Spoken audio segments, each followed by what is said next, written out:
It is the most elusive treasure of them all, the cup of Christ, used at the Last Supper and imbued with miraculous powers. It was really the answer to whatever it is you need, the ultimate balm, the ultimate healing thing, the solution to one's problems. The Holy Grail has bewitched treasure hunters for over a millennium. And Heinrich Himmler, the head of the Nazi SS, would become obsessed with finding it. Don't underestimate Heinrich Himmler. What he wants, he gets. He scoured the world in his search and was said to have sent special forces on top-secret missions. Who better to send on your Grail quest than Otto Skorzeny, the ultimate one-man Nazi fighting machine? And he placed the resources of the SS in the hands of Germany's foremost Grail hunter. Otto Rahn was really the real Indiana Jones, who would eventually give his life in the ultimate Nazi treasure hunt. This is the story of Himmler's quest for the Holy Grail.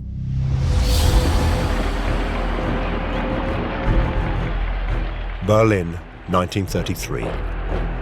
The Nazis are in full control of Germany. Otto Rahn, a young cash-strapped writer, is heading to a meeting. He is answering a mysterious telegram. An anonymous benefactor has offered Rahn 1,000 Reichmarks a month, a very impressive wage, to write a book. The meeting is at 7 Prince Albertstrasse. Rahn has no idea who will be waiting for him.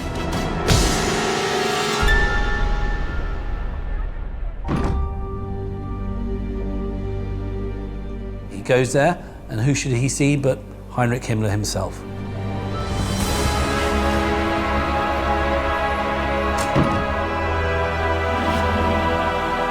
Reichsfuhrer Heinrich Himmler was the second most powerful man in Nazi Germany,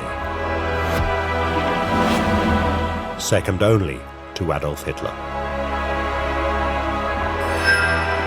Himmler was the head of the SS, a fearsome paramilitary organization which controlled much of the Nazi state. He charged Rahn with a remarkable, almost unbelievable mission: to find the Holy Grail.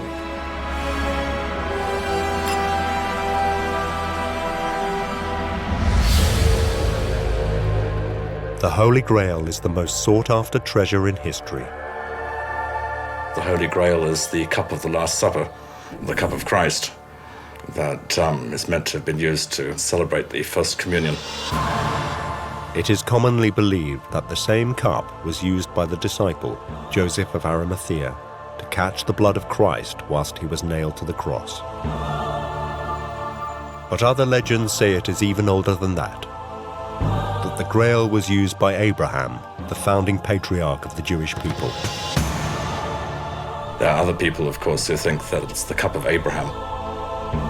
And this cup apparently became part of the sacred treasure of the Jews and was carried around with the Ark of the Covenant. Over the years, the legend of the Grail has grown and been embellished. Sometimes it is said to be a stone or a plate, but most commonly, it is a chalice. Whatever it is, all the legends agree that the Grail possesses miraculous powers. For the Grail is supposed to provide its holder with eternal life.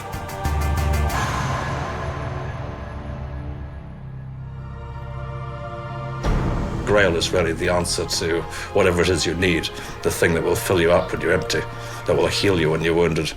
It's kind of the ultimate balm, the ultimate healing thing, the solution to one's problems. Such is its mystique. The Grail has obsessed treasure hunters for centuries. Tales abound of crusader knights searching for it, whilst they laid waste lands in the Middle East. And in legend, many of the stories of the mythical King Arthur and his knights concern their quest for the Grail. But despite thousands of years of searching, no one has ever found it. But why would Himmler want such an item? Not only was he a fanatical Nazi, it seems he held some other very unusual beliefs. He was obsessed with mystery, legend, astrology, the occult, and Germany's pagan past. Himmler fundamentally was, today we would call him a geek. He was the type of guy who was massively into Tolkien. He'd be playing Warhammer every day. He was just a nerd, if you like. I mean, there's no other word to describe him. Well, Heinrich Himmler was obviously an extremely strange man, but he was in a position of extraordinary power. Don't underestimate Heinrich Himmler. What he wants, he gets. Himmler shaped his SS on the traditions of Germany's pre-Christian tribes. He promoted a cult of ancestor worship, and within the SS, Christian festivals would be replaced with pagan holidays. Instead of Christmas and Easter, Himmler had his SS celebrate the winter and spring solstices.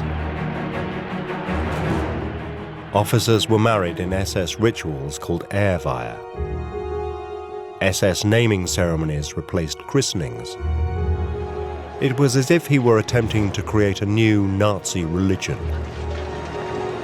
By reawakening the old gods and the ancient traditions of their Germanic ancestors, they hoped to create a new order that would dominate Europe for the next 1,000 years. Even the design of the SS insignia reflected Himmler's obsession with Germany's pagan past. It was two Sieg runes, occult symbols of a long-dead Germanic people. You've got this creation of a kind of whole mythology which starts to become a real, quote-unquote, religion. You've got all these sort of elements that the Nazis want to include, and if you're trying to create a religion, if you want to look how to do it, well, you should just study Himmler and what he got up to, because in many ways, he was the perfect kind of cult leader. And that's what Nazism became, and that's what the religion behind Nazism became. It was basically a cult.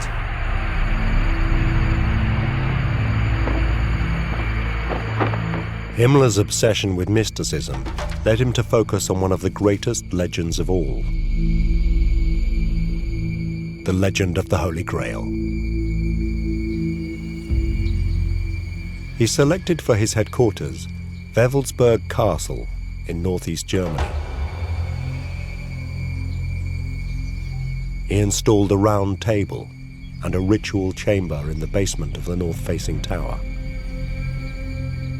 He named rooms after King Arthur and the Holy Grail. This was to be Himmler's Camelot,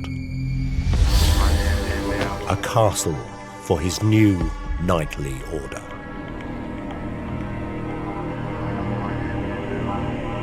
He wanted the SS to be a kind of breed of Teutonic knights, and he wanted to blend Arthurian myth with actual present-day, real, mechanized military machine. He wanted to have those same sort of knightly virtues that you read about in Grail legends. Now he had his castle and his knights. There was one last thing he needed. Now, what better to have in your knightly Arthurian-style castle than the Grail itself? And that was why Rahn had been summoned to meet Himmler. Because Rahn was Germany's leading expert on the Holy Grail. Otto Rahn was born in 1904. He grew up during the horrors of the First World War. As an escape, he immersed himself in legends and mythology. He was enamored by all the myths and legends of the old days, because the present was not so nice. So that he fled back in books and stories, and the stories of Wodan and Donor and all the Nordic stories. His favorite myth, very popular in Germany, was about one of King Arthur's knights of the Round Table, Percival, known in Germany as Parsifal. The best-known version of the story was written by Wolfgang von Eschenbach in the 13th century. In the tale, a young Parsifal searches for the elusive Grail. In Eschenbach's version, the Grail is not a cup, but a rock.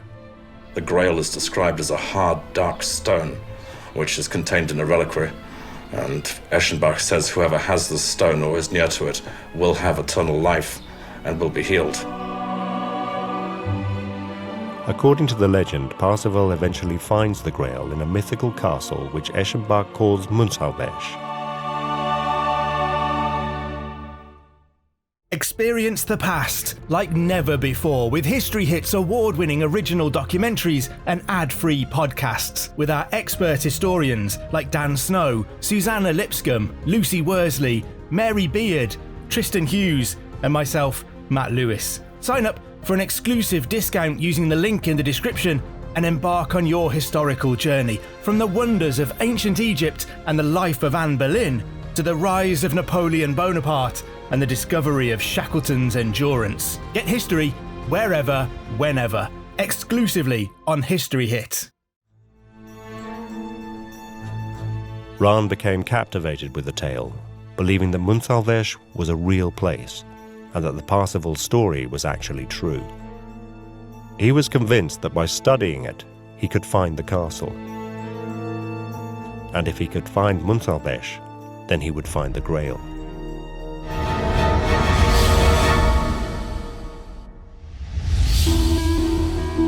The young Rahn threw himself into researching these myths. I think Otto became enthused with the idea of actually finding the truth behind these legends. Also, he had a very methodical German mind. He was trying to really back-engineer the myth by finding the historical personages that became the figures in mythology. We can see in his work that there's maps and genealogies. After years of researching, Rahn eventually discovered a clue.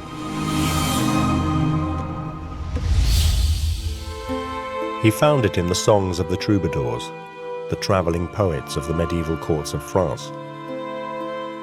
Otto Rahn rightly decided that the troubadour songs were really the only authentic record of what had happened.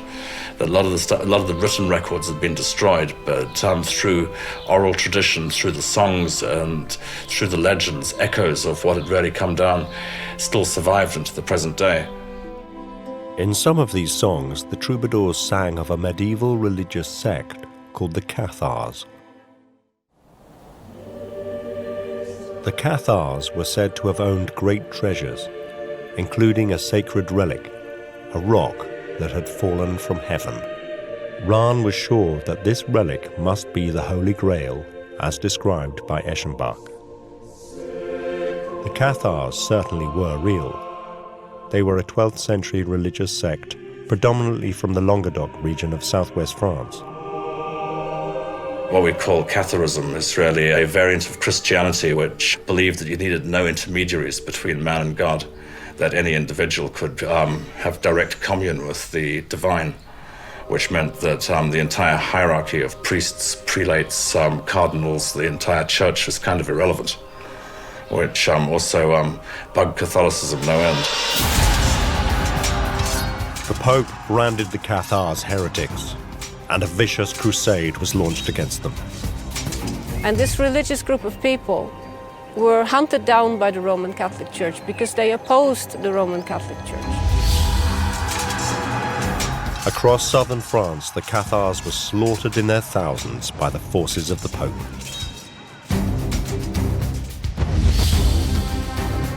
The last remaining Cathars were besieged in a mountain fortress called Montségur.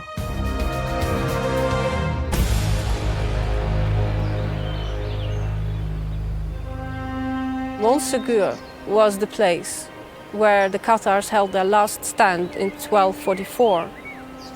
This is when the armies surrounded the castle for 10 months.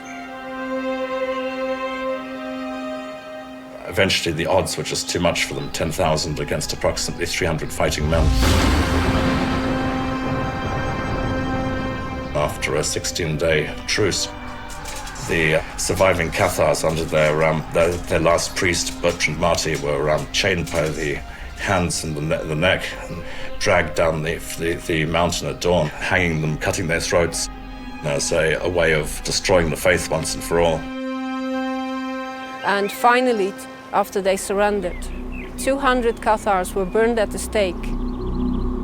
So it is gone into history as the last stand of the Cathars.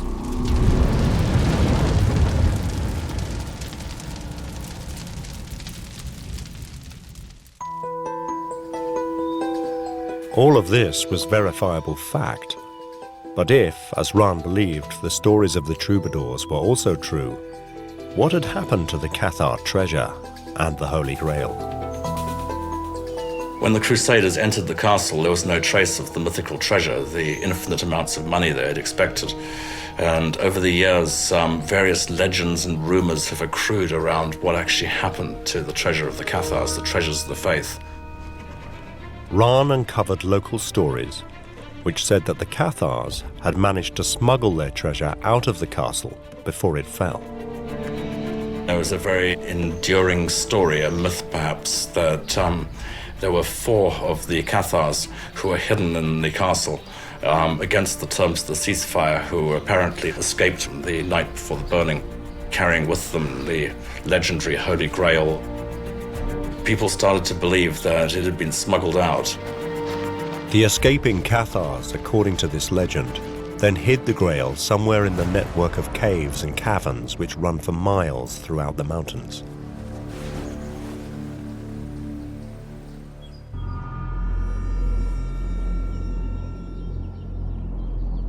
Rahn became convinced that the legend was true and that the Grail had to be hidden at Montségur.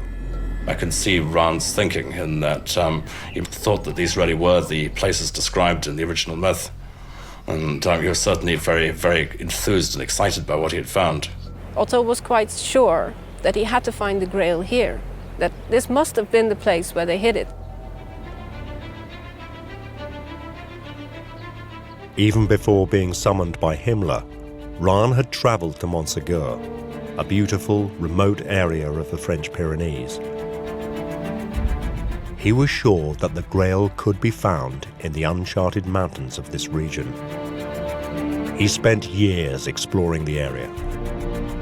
All these places were completely off the map at that point. No one knew about this history or about the existence of the caves or the castles. The work was difficult and treacherous, but undeterred, Rahn sunk more and more of his money into the quest. Where he took over the lease on a small hotel, which was really a front for his continued explorations of the area. He started to really methodically work his way through all the cave systems. Certainly had his work cut out. It's the largest limestone district in Europe. And he wasn't a trained archaeologist. In fact, he was a trained etymologist. But he certainly got his hands dirty.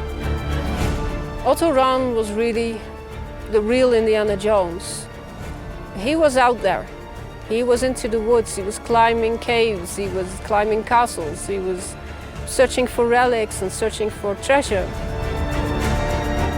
Eventually, he had a breakthrough.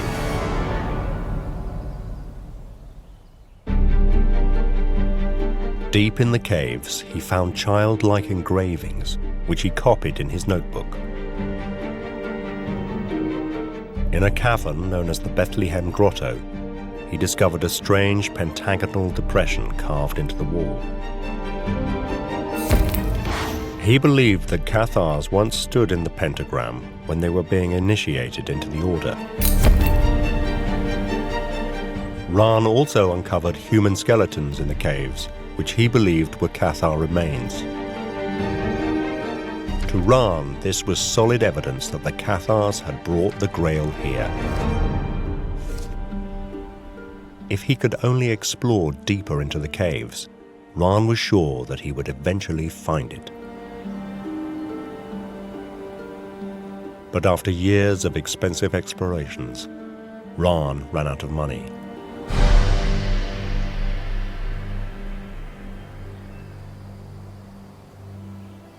Otto left France under something of a cloud. He was unable to make the payments on the hotel he'd taken over, and he hadn't been able to pay his staff, and there were in fact legal proceedings against him.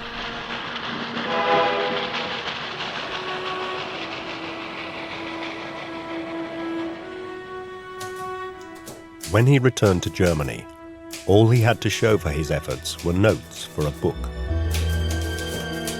But unknown to Rahn, a copy of his book would fall into the hands of the one man in Germany who had both the resources and the will to relaunch his expedition: Heinrich Himmler.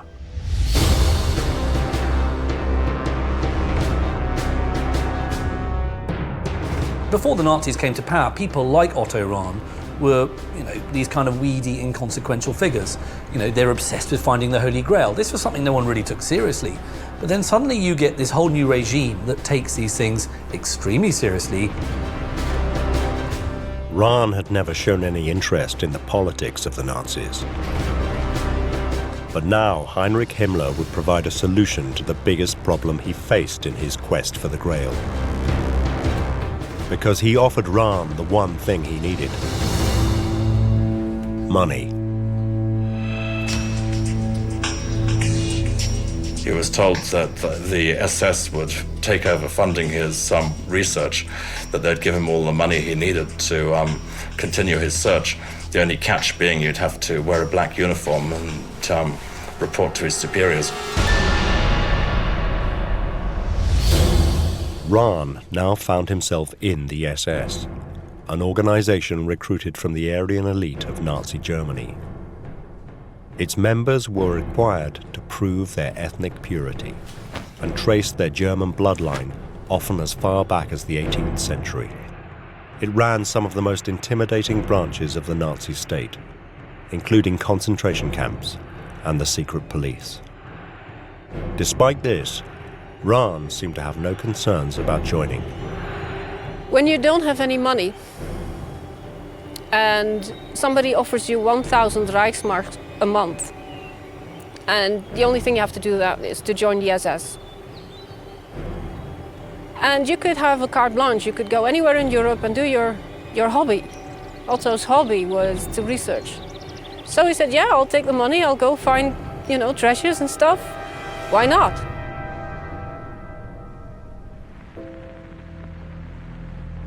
In 1936, on Himmler's orders, Unterscharführer Rahn joined one of the strangest and most unusual outfits in the SS, a unit entirely staffed by academics.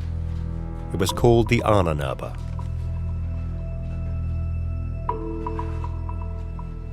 If you want the classic example of how the Nazis manipulated intellectualism and academic behavior, you can go no further than look at the Ahnenerbe. This was an institution set up ultimately by Himmler to research, quote unquote, German ancestry. And it was to look at how you could construct a mythology of Aryanism and Germanic culture. Himmler believed the Germans were a master race, set aside from all others by their nobility and purity. The Ahnenerbe's task was to provide intellectual proof for this claim. The Ahnenerbe is very much Himmler's baby. These are his academics, these are his scientists, these are his historians, these are his archaeologists, and they're there ultimately to do one thing, to prove that Himmler's right. Unfortunately, he's completely wrong. As an academic, joining the Ahnenerbe was the equivalent of selling your soul, because to be a member, you would be asked to prove things that were not true. For example, Himmler even wanted the Ahnenerbe to prove that Jesus was not Jewish. They were creating their own Bible, an Aryan Bible, a Bible in which Jesus was an Aryan. The Ahnenerbe claimed that Jesus was part of a tribal group which was not Semitic, but Aryan. Difficult to believe that you could take Judaism out of the Bible, but that's what the Nazis were doing, and they literally did it. They created an Aryan Bible. Although it might seem ridiculous, the work of the Ahnenerbe was not harmless. One's got to be very, very careful not just to write off the Ahnenerbe as a bunch of harmless cranks. No, these people are willingly subverting their own knowledge, their own academic excellence in order to prove something that will later be used to murder people. But for the moment, Rahn turned a blind eye. In return, he got lavishly funded in his quest for the Grail. With Himmler's backing, Rahn threw himself into his research with renewed vigor and soon published a second book, Lucifer's Court. It was based on new research and on his earlier explorations of the caves around Montségur, where he was convinced the Cathars had hidden the Grail. Himmler was impressed with Rahn's progress. On Reichsführer's order, 5,000 copies of Rahn's book were bound in the finest leather and distributed to the Nazi elite. Otto's books, first Crusade Against the Grail and his sequel, Court of Lucifer, rapidly became compulsory reading at a certain level of promotion within the SS. If you rose above a certain rank, you were required to read Rahn, and I bet a lot of people really cursed at the idea of having to plough through that material. With Himmler's backing, Rahn swiftly rose through the ranks of the SS, even though he was not typical SS material. He was a scholar, an academic, a writer, a poet, and not a warrior. He was a terrible soldier. He was not a great physical specimen. He smoked too much. He was he wasn't very useful on the exercise ground. He was very poor with a gun. He was still promoted very rapidly and ended up as an Obergruppenführer. But his new power and riches came at a terrible cost to his integrity. Reading proofs of his new book, Rahn discovered that someone had inserted anti-Semitic passages. Rahn chose to ignore this. Still, his only interest was in finding the Grail. It was a devil's deal, and I think he was perhaps too quick to pick up on. Himmler would now send Rahn all over Europe to find the Grail. Rahn is dispatched to any number of locations. There's a lot of letters from the time where Otto is asking permission to visit various sites and excavate various sites, and it's just literally lists of place names. He visited Europe's most famous pagan sites. He conducted excavations and visited pre-Christian monuments around the continent, including the Exensteiner, a towering rock formation in northwestern Germany where ancient Germanic tribes had worshipped for centuries. Himmler even dispatched Rahn as far as Iceland, at the head of an SS expedition searching for the Grail.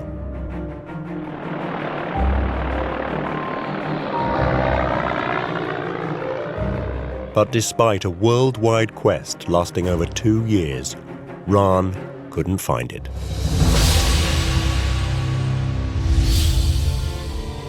The fact that he couldn't find the physical Grail made him very nervous, because he couldn't really please Himmler the way he wanted to please him.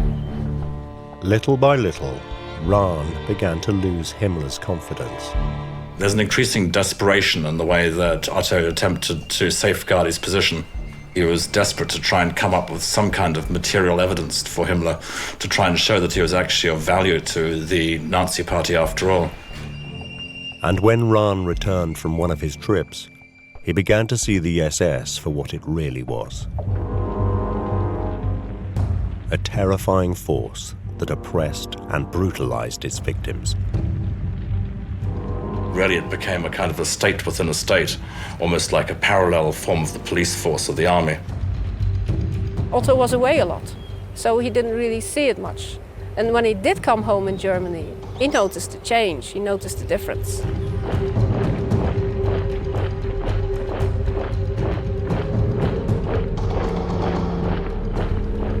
Suddenly it had become clear to Rahn the danger he was in for failing to find the Grail. I think he realized his days were numbered. He started to drink, he started to smoke. a general sense of panic seems to have set in. Things began to fall apart. Rahn desperately hoped that Heinrich Himmler would give him more time. But Himmler had run out of patience. In 1937, Himmler stripped Rahn of his rank. Rahn was sent to act as a guard at the notorious Dachau and Buchenwald concentration camps.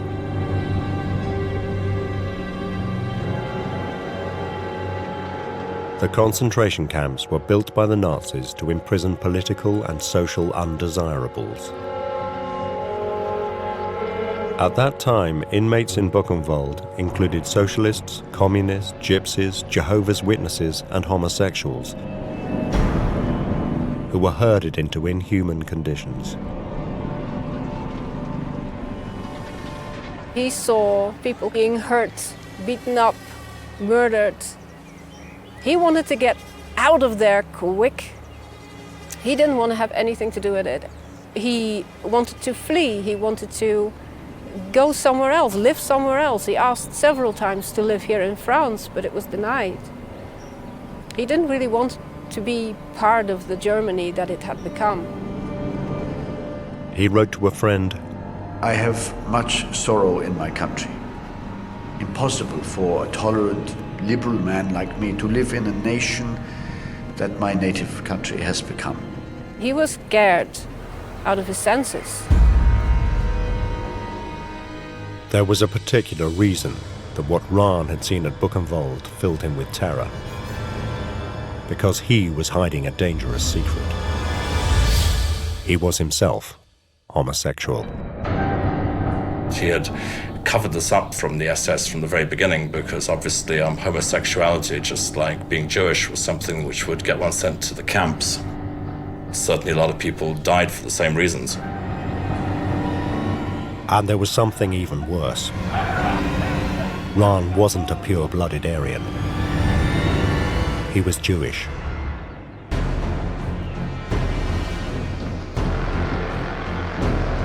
He had Jewish roots through his mother, Clara, and which succeeded in covering up for quite a long period of time. As a member of the SS, Rahn was required to prove he was of pure Aryan descent. It was something he had been deliberately avoiding. There's also the matter of his Ahnenpass, the certificate of racial purity that he was meant to fill out, which he never submitted. An Ahnenpass needed to show 4 generations of a pure German bloodline. For Rahn to have submitted his would have been tantamount to suicide. He had hoped that if he could find the Grail, then no one would be concerned about his Ahnenpass. But he had failed to find it. And in 1939, his luck finally ran out. People found out that his parents, especially his mother, was Jewish. And it was obvious that he was gay. There were so many people saying it, proving it to his superiors. A gay Jewish SS officer could not survive long in Nazi Germany. Coupled with his failure to find the Grail, Rahn's options were narrowing. Plainly, Otto's position within the SS became untenable. He must have realized that it was suicidal to stay.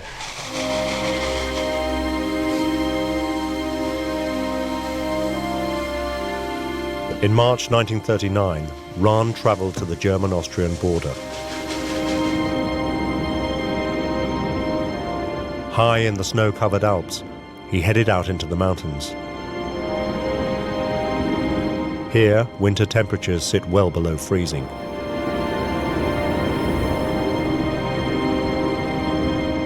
Rahn took with him only a bottle of whiskey and some sleeping pills.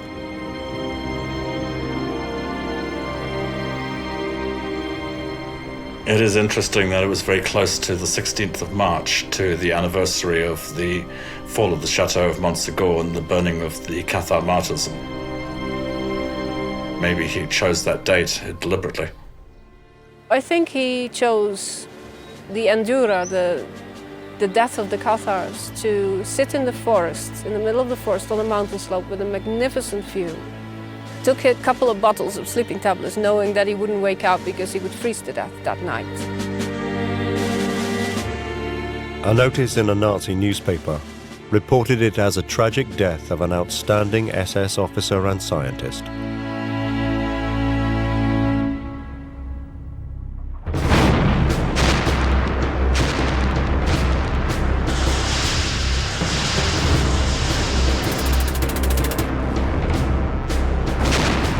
In 1939, Europe descended into war.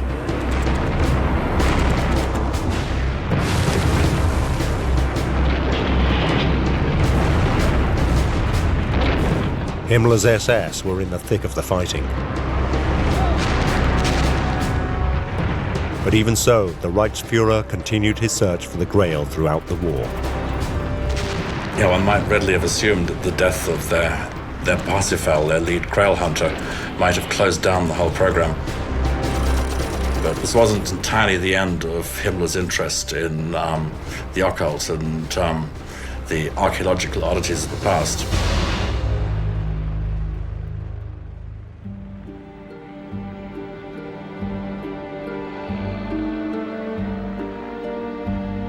In 1940, Himmler accompanied Hitler on a mission to Barcelona to convince Spanish dictator General Franco to bring Spain into the war.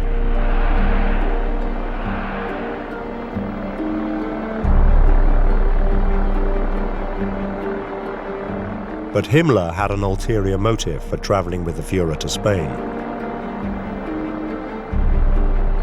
He had a new lead for the Grail.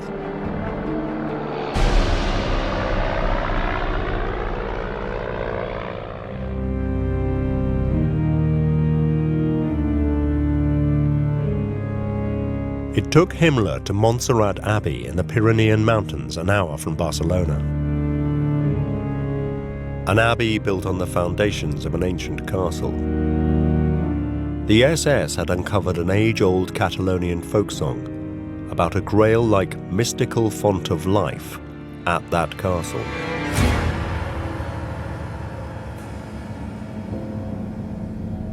Himmler now believed that the Grail castle might not be Montségur in France, but instead Montserrat in Spain.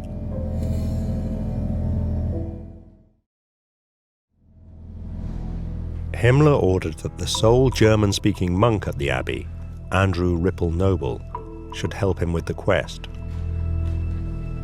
But if the monk knew anything, he decided against telling Himmler, and the Reichsfuhrer left Spain empty-handed. However, it seems that Himmler's quest did not end there. The next stage of the story would be taken up by an American author, Howard Buchner, in 1991.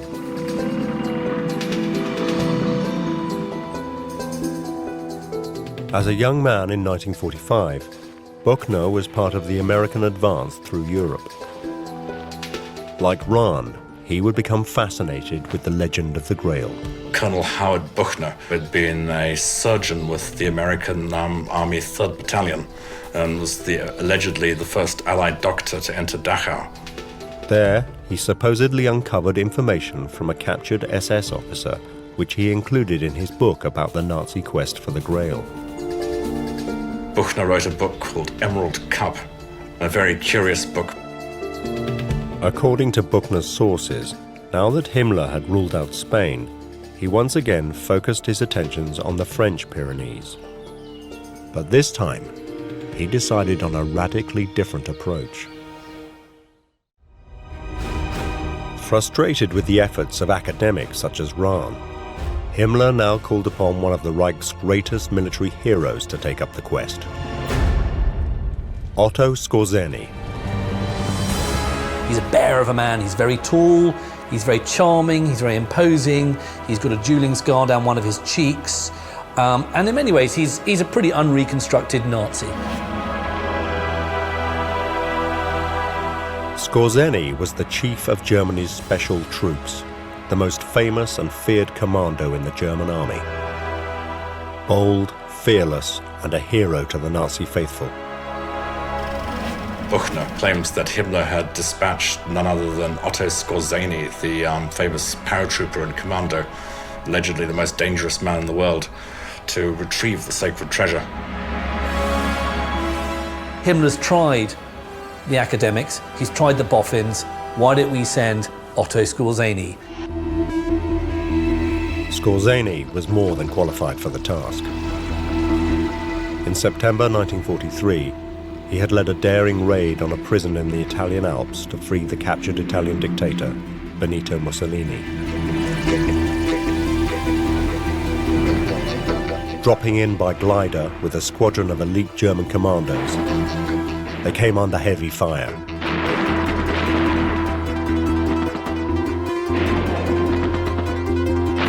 But Skorzeny would ensure the mission's success and his own glory by returning with Mussolini alive. He's, in many ways, represents kind of the ultimate one-man Nazi fighting machine. Now, who better to send on your Grail quest, supposedly, than Otto Skorzeny?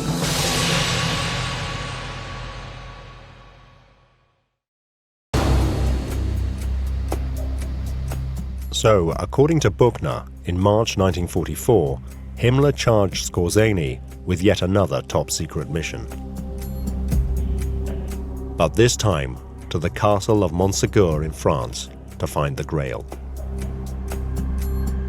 Skorzeny decided to look again at Rahn's theory that the Grail had been taken out of the castle 700 years before by escaping Cathars. Colonel Howard Buchner believed that Otto Skorzeny was able to look at the chateau with a military mind and imagine how such a feat might be possible. Until now, nobody could understand how the Cathars could have escaped. 3 sides of the castle were besieged by thousands of soldiers, and the remaining side backed onto an impassable precipice. But by studying this cliff, Skorzeny had a revelation. One side of the castle is this sheer cliff, and obviously everyone thinks, well, the Grail can't be hidden there because that's impossible. There's no way they could have done that. But Skorzeny, because he's this supposed tactical military genius, is the first person to say, but what if it is hidden there? Skorzeny worked out that by using ropes, the escaping Cathars could have lowered themselves unseen over the castle walls and down the cliff face. If he was right, everyone else had been looking on the wrong side of the mountain.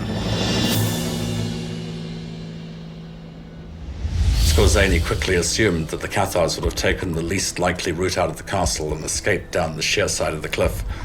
And according to Buchner, he swiftly picked up their trail from the base of the cliff.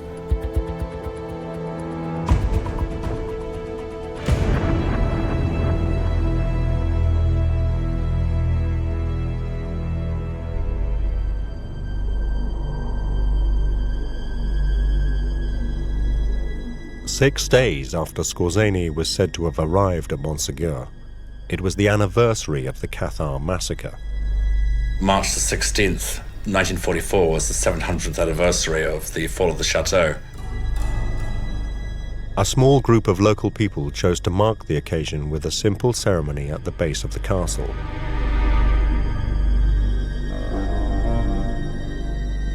Then, something unexpected happened. The story has it that while they were getting together on the mountain, that a German aircraft flew overhead. It's the 700th anniversary of the massacre of the Cathars, and the plane makes a cross, a Cathar cross, in the sky.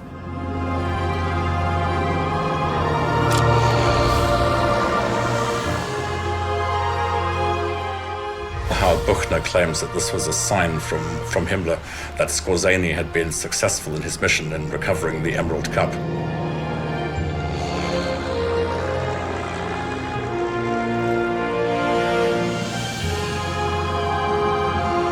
But could this be true? Had Skorzeny really succeeded where everyone else had failed and found the Grail?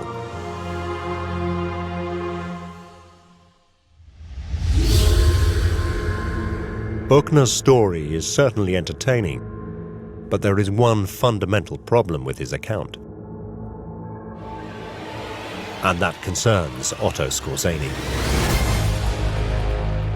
Whenever you hear the name Otto Skorzeny mentioned in connection with any fantastical story, to me that's a really important signifier that the story is almost certainly going to be an absolute pile of rubbish.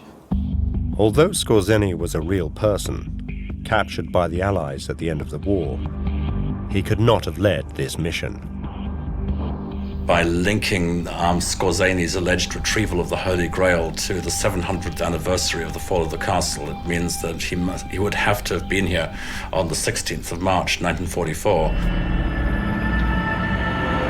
But the Allies have proof that Otto Skorzeny was not in France in March 1944. He was in Yugoslavia, where the Germans were involved in vicious fighting. Now, the truth is, when he was supposed to have been supposedly finding the Holy Grail in France, he was in fact, somewhere near the Eastern Front. Buchner's story gets even wilder, with the Grail being taken by Nazi U-boat to Antarctica, where it is placed in a cave of ice in a secret Nazi base in the Mühlig-Hoffmann Mountains. I mean, all of it makes for a wonderful story, and certainly after the Indiana Jones movies, we love the idea of uniformed Nazi stormtroopers ransacking the castles of the Pyrenees. I mean, this is fun, but it's just not true.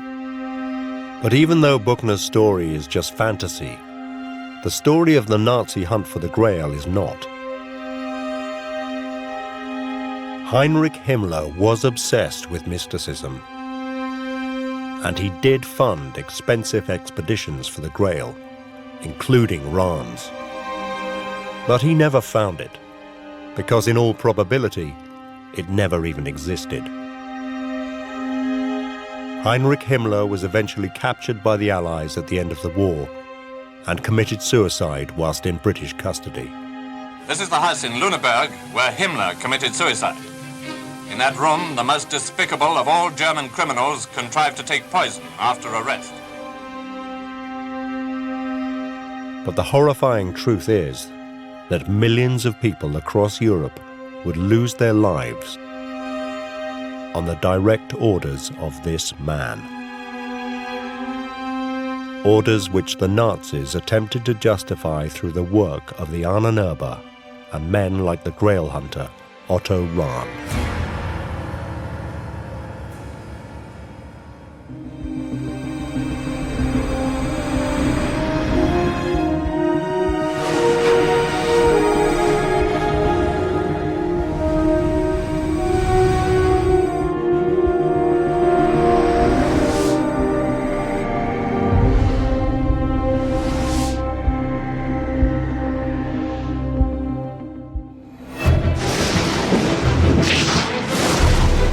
It's one of the greatest stories ever told, a delight for generations of schoolchildren. But could Noah and the Ark actually be true?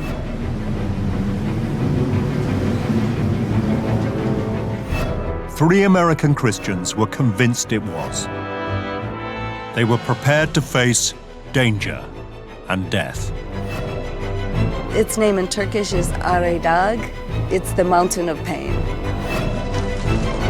People have been killed over the years. We had one man that was shot. He was cut, literally cut from head to toe from all the rocks. But it was worth all that pain. These men were on a quest for far more than personal glory. They were willing to risk their lives because they believed all the events in the Bible actually took place. Finding Noah's Ark would be the ultimate proof.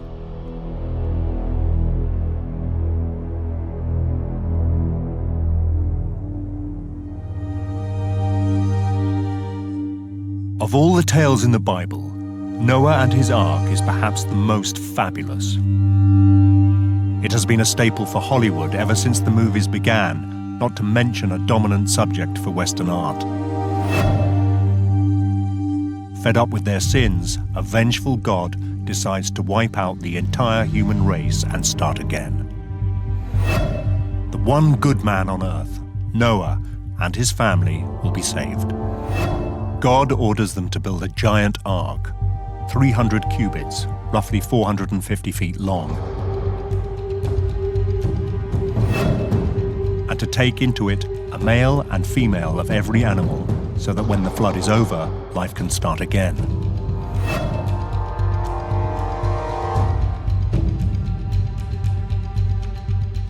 But is this all just a story, or could it possibly be true?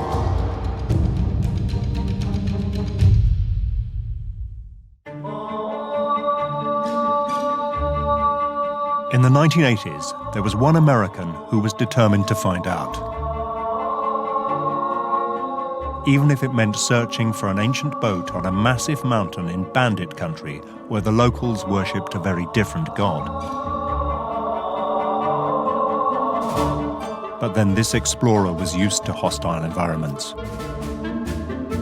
Liftoff. We have liftoff at 9:34 landing some daylight time. Colonel James Irwin was one of the pioneers of space travel. Oh boy, it's beautiful out here. Boy, it's a nice little crater in it. In 1971, he was the lunar module pilot of Apollo 15 and became only the 8th person to walk on the surface of the moon. Look at that. I think we found what we came for. Crystal and rock, huh? Yes, sir. You better believe it. He spent 3 days there, moonwalking and collecting samples, including the Genesis rock. Joe, this crater is a gold mine.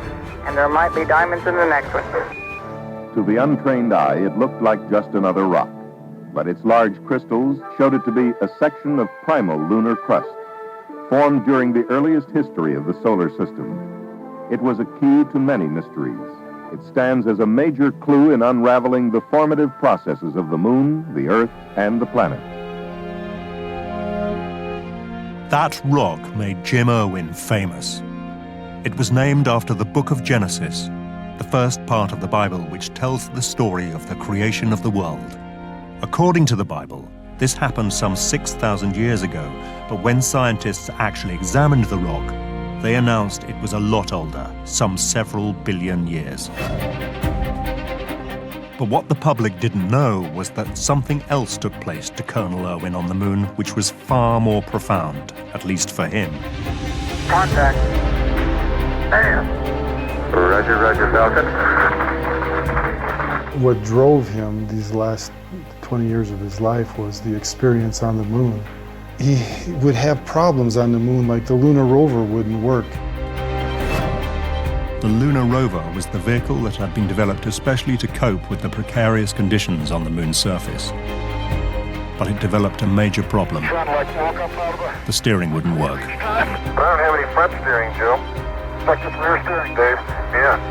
The mission was in jeopardy. They had come all that way for nothing. Okay, we're moving forward, Joe. Roger. It was an all-wheel drive, and not all the wheels were working, and they worked on it and couldn't figure it out. Nobody at Mission Control, a 250,000 miles away in Houston, Texas, had any idea what to do.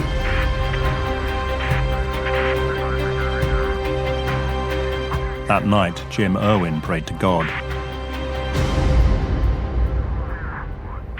Oh, it's nice to be outside where you can stretch a little bit. The next morning, his prayers were answered.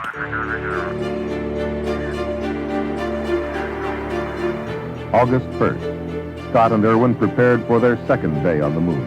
And as Scott checked the inoperative forward steering of the rover, you know what I bet you did last night, Joe? You let some of those Marshall guys come up here and fix it, didn't you? It worked, Dave? Yes, sir. It's working, my friend. Beautiful. It worked fine. They didn't do anything. They just started, and he says there was instances throughout the flight where he just felt God's hand was so present. Oh, look at the mountains today, Jim, when they're all sunlit. Isn't that beautiful? Really is. By golly, that's just super. Dave, I'm reminded of a favorite biblical passage from Psalm. I look unto the hills from whence cometh my help. And he kept looking over his shoulder because he just felt somebody else was there. And he later said it had to be God. And it really impacted his life, and it changed his whole perspective. And so when he came back from the moon, he dedicated the rest of his life to spreading the message of who God was. Jim Owen was now a man with a new mission. He retired from space travel and set up his high flight ministry. He wanted people to become committed to the Bible, to believe, like him, that every phrase was directly inspired by God, that every word of it was true. Jim Owen became a creationist. Thank you, Lord. It's so good to be able to brag on our God, isn't it? He's higher than any other. Hallelujah. The word said he inhabits our praises. Give him praise right now. Let him inhabit where you are right now in your life. Scientists have criticized the views of creationists for decades. Give him praise this morning. But that hasn't stopped their churches being full every Sunday.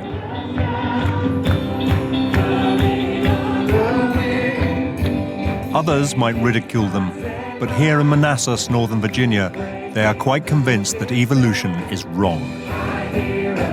They believe that men and women were created just 6,000 years ago, just as the Bible says.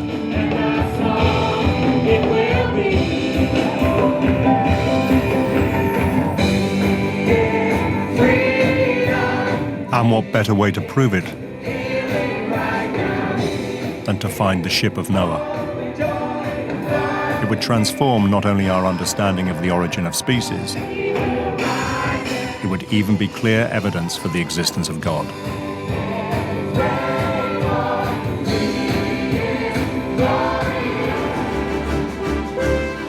Now that was a challenge worthy of Jim Owen's enthusiasm and commitment.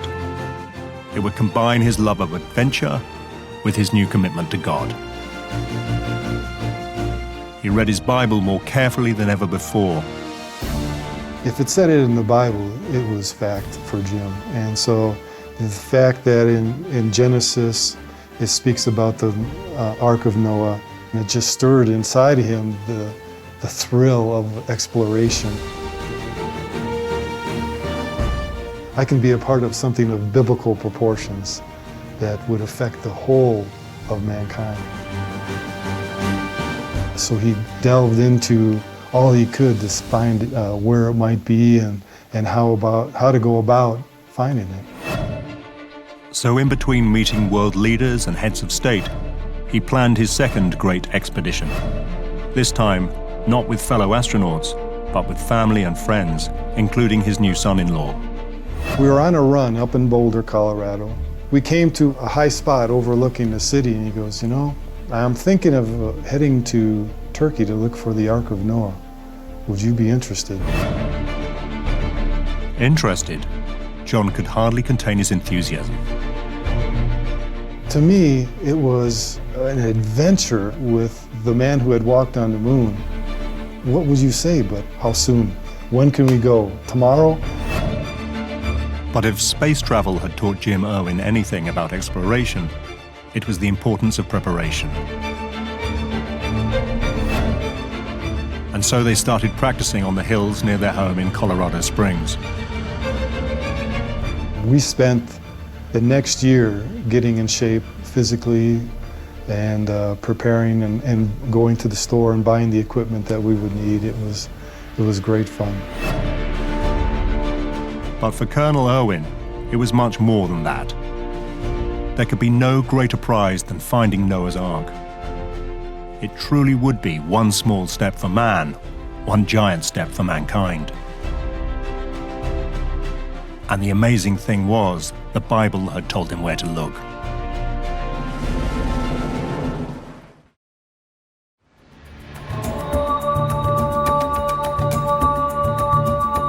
The book of Genesis was quite clear. After the Great Flood, Noah's Ark had come to rest here on the mountains of Ararat. Not quite as remote as the moon, but close. On this volcanic rock, it can be 32 degrees in the summer, minus 20 in the winter. The top is permanently covered in snow and ice. It's a hard mountain to climb. It has a 45-degree angle. Though we go zigzag back and forth like a mountain goat, it's still hard on your heart and your endurance. Climbers suffer frostbitten toes and fingers. 2 died of hypothermia in 2006. This mountain goes up and down with canyons, crevices, gorges that are very, very dangerous. Even in the relatively benign foothills, there are wolf dogs and brown bears. It's a fairly hostile environment. We call it the rock pile, and its name in Turkish is Aredag, and it's the mountain of pain. These hazards, though, do not put off the most determined explorers. If anything, they enhance its appeal. The climbers come from everywhere in the world, and they come for different reasons. Some people are just mountain climbers, and they go around the world climbing the high summits. Mount Ararat is 5,137 meters, so it's a high mountain. Other people come because they're searching for Noah's Ark.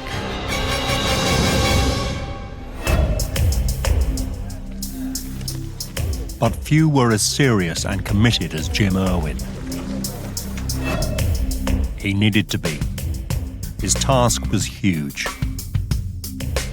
The mountain isn't just 25 miles wide. It is spread out over some 380 square miles. The Ark could be anywhere. Fortunately, there were some clues. People had been there before. 2,000 years ago, the Jewish historian Josephus described how local farmers would show remains of the Ark to those who are curious to see them. The 7th century Spanish saint Isidore of Seville claimed that on Mount Ararat, wood remains are to be seen even to this day. And the 14th century Venetian traveller Marco Polo passed by Ararat, calling it the Mountain of Noah's Ark. And if these reports were old and vague, there was more recent evidence. In the 1950s, the French Christian explorer Fernand Navarra spotted some timbers jutting out of a precipice. He managed to extract one and bring it down from the mountain despite suffering severe altitude sickness. But when the timber was tested, the results were inconclusive. Some tests put it at the time the Bible says the Great Flood happened, but carbon dating indicated it was much younger, probably from the 6th century AD. Still, Navarro was just one of some 200 people in the last 2 centuries who claimed to have seen the remains of the Ark. Many were local farmers who would graze their animals on the mountain in the summer months. Most of these sightings were of an Ark-like object situated between 13,000 and 16,000 feet on the north of the mountain. So this is where Jim Irwin chose to look.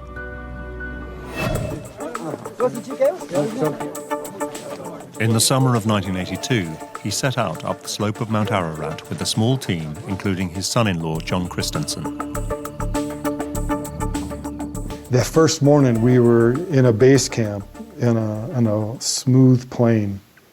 And we woke up and there was a rainstorm.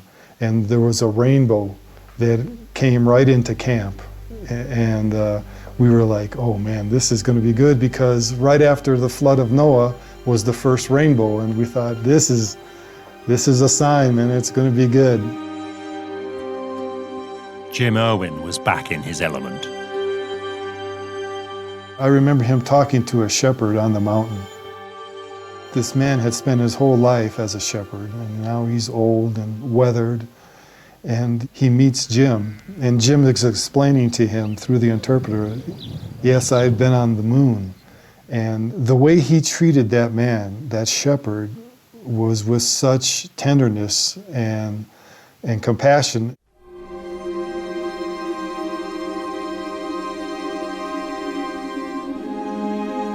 Over the next few days, hope started to fade.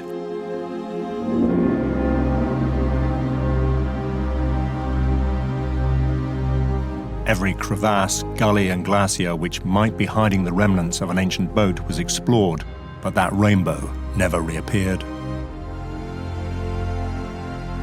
It was a lot tougher than we thought it was because it's such a volcanic area, and the mountain is a lot of loose rocks, so it was really almost like 3 steps up, 1 step back. It was a hike getting up there, and it was really difficult to get your footing. You really had to concentrate on almost every step because it was all loose rock. And they found nothing. No shape of a hidden ark, no beam of wood, not even a plank of petrified timber. Jim Irwin was completely dispirited. Worse was to follow. He says, I'm going back to base camp, and he unfortunately broke his own rule of never hiking alone. And so he went down, and we were in communication with base camp, and they said he had never returned. And it was dusk. The team were deeply worried. Mount Ararat was not a place to spend the night on your own. We started out from on top, coming down as far as we could to look for him. But then it just got too dark and dangerous, so we retreated. And we waited until the next morning. They dreaded what they might find.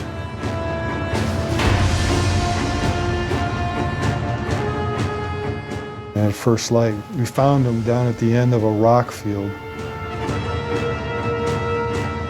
He was unrecognizable because he had been covered with blood and hit by rocks from a rock slide.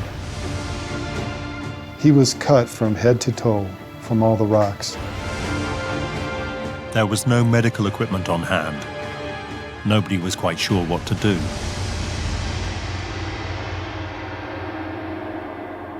They just took alcohol and poured it in all the open wounds. And when we first did it, the only sound he made was and then they shipped him from there to a hospital in Erzurum. It was touch and go. He had lost a lot of blood, and he was very fortunate to survive. It was a miserable experience for a man who had gone all the way to the moon.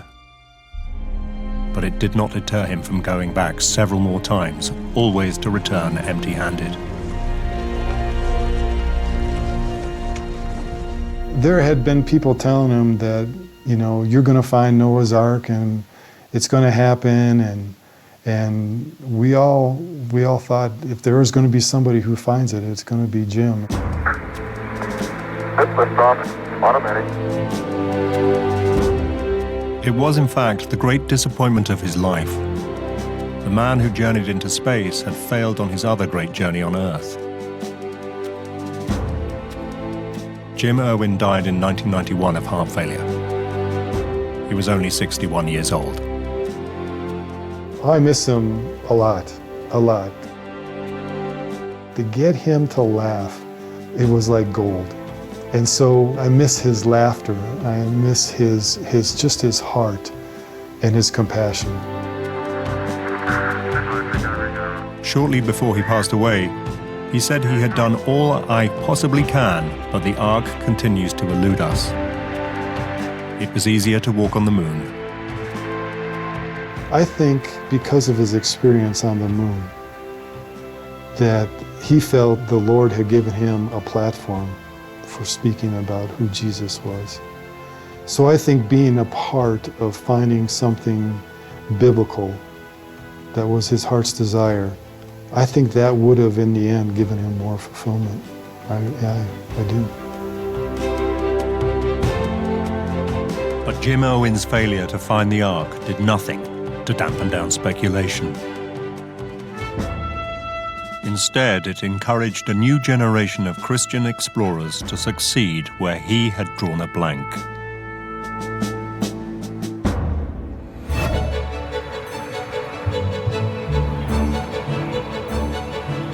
Deep in suburban America, searching for the Ark became fashionable, the kind of adventure any young creationist might aspire to. One who quickly became obsessed was David Fassold. For over a year, I haven't dreamed about anything else, from the time I put my head on the pillow to the time I wake up. And that's all I think about all day long. He grew up after the war, a time of progress and prosperity. On every street corner, there was a church. He joined the Marines and then set up a salvage company where hunting for sunken ships gave him the exploring bug. And what better boat to explore than Noah's Ark?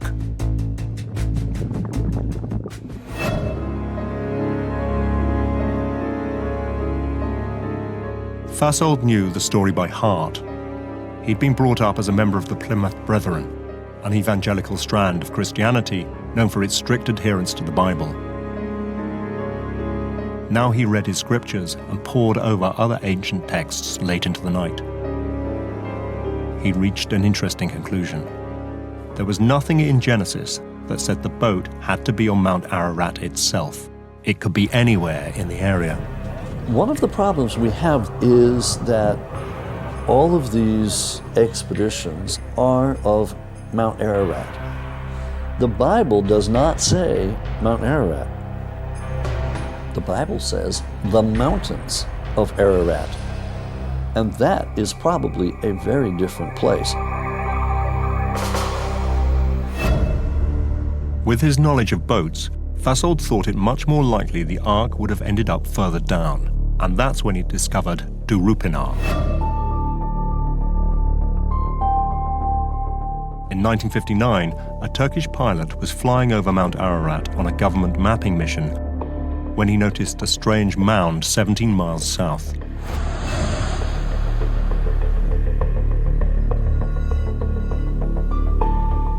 It was shaped like a boat, and its dimensions were similar to the description of the Ark in the Bible.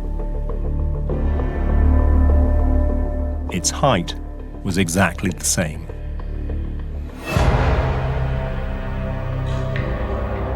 As soon as David Fasold saw it, he was sure it was a shipwreck.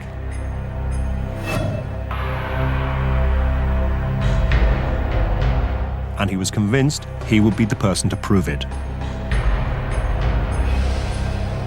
But there was one thing he had not taken into account. Mount Ararat has always been a lawless part of the world. A buffer between Turkey, Armenia, and Iran. Most of the people who live here are Kurds. They resent being part of Turkey. By citizenship, they are Turkish, and their ID says they're Turkish, but they are Kurdish by their heritage and their cultural identity. They speak a different language, actually, here. So Duha Bayazit, the nearest town to Mount Ararat, and the base for any expedition to find the Ark, is a strange and uneasy place. It is full of Iranian smugglers, Turkish police, and Kurdish rebels who are terrorists to some, freedom fighters to others. In 1984, the Kurdistan Workers' Party, the PKK, began a military campaign which would claim over 40,000 lives. The landscape may look like biblical times, but it's racked by present-day problems. The Turkish government has turned the entire eastern province, NATO's first line of defense, into a vast armed camp under martial law. Exotic it is, but it's also tense.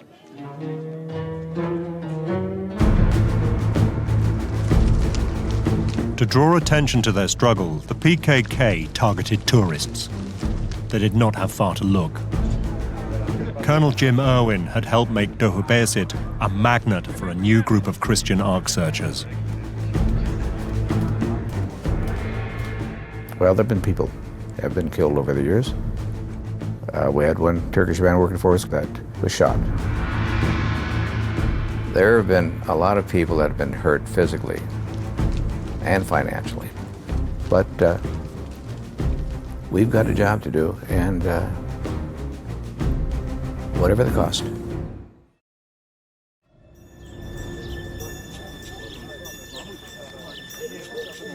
It was into this cauldron that David Fasold wandered, an innocent abroad. He knew little about Kurdistan. Few Americans did. Apart, that is, from one man who was already making a name for himself. Ron Wyatt, an ex-nurse from Kalamazoo, Michigan, had reinvented himself as a Christian explorer. He seemed to know everyone in town. Ron talked about the Garden of God and the things that he's searching for. He wanted to search and find everything out there. Wyatt had long been convinced that the place to look for the Ark was not Mount Ararat itself, but on the mound of Darupanar. It shows that the vessel came right through here. David Fashold had found a kindred soul, and he had something that Ron Wyatt hadn't, an engineer's mind. They teamed up and decided to do the kind of exhaustive exploration that would finally win over the skeptics. Have you ever seen anything like this? Look at the grain in this thing. It almost looks like wood. Fashold took the lead. Any boat of the time, he argued, would have needed iron rivets to hold it together and stay afloat. So all you needed to prove that the remnants of the Ark were buried underneath was to scan the earth for iron. All right, now I'm going to skip this one. This would show, at the very least, that there was an ancient boat there. And what boat could it be but the Ark? With cameras watching and an impressive-looking machine that some said was a molecular frequency generator, but others claimed it was just a glorified metal detector, Fashold started searching. Soon he got a result. His machine picked up a pattern of iron with a shape 450 feet long, exactly the 300 Egyptian cubits laid down in the Bible. Could this really be the Ark? David Fashold and Ron Wyatt were absolutely sure it was, as their local guide of the time remembers. It's definitely now been decided that Noah's Ark is here. They bought a sheep from the village and they made offerings in accordance to their own religion. After their prayers were over, they said, "Let's pray according to Islam and kill this as a sacrifice." They cut that sheep up and gave it to the people, piece by piece. That was enough to convince the locals, but Fashold and Wyatt knew the rest of the world would want a little more. In a village field at the bottom of Mount Ararat, they had discovered several anchor stones, which they now argued would have stabilized the Ark in rough seas, as had been predicted in holy texts. Same kind of strange stone. When the early Christians found these things, they carved 8 crosses on it for the 8 survivors. This whole valley was known as the region of 8. This was a clear sign, they said, that previous generations had regarded them as sacred. According to the Bible, there were 8 people on the Ark. Was this too much of a coincidence? It was certainly good enough for the Turks, who saw a marketing opportunity. They proclaimed Darupanar a national park and opened a visitors center.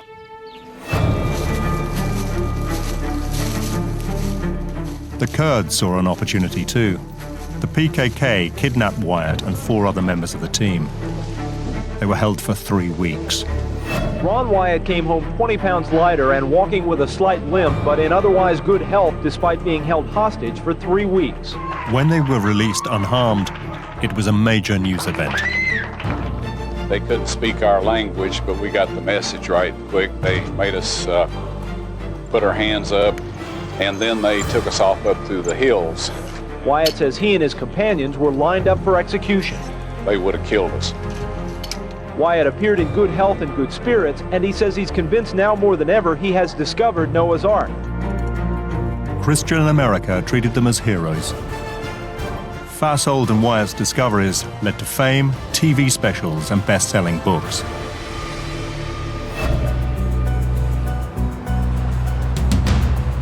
But while Wyatt enjoyed his celebrity by waltzing around the biblical world, Fashold stayed on in Dohubeasit, determined to make a full exploration. He expected his fellow Ark searchers to be overjoyed the Ark had been discovered at last. Instead, they were dismissive. Well, I didn't agree with their conclusions. I was with them in '85 when they were there, and they looked at this site, and I walked all over it. I think what it is, it's simply a mud flow around a rhyolitic formation that kind of formed, looks like a sailing ship actually. And the Ark wasn't a sailing ship, it was a box. And that was exactly the conclusion of the scientists who had flocked there to determine what really was underneath this strange ark-like shape whose pictures had gone round the world. David Fassold claimed that his machines had found traces of iron underneath the mound. That looks like iron, okay? But that meant if there was something there, it couldn't be the Ark. Noah lived before the Iron Age. Iron didn't exist. It wasn't used back then. Noah would have never used iron.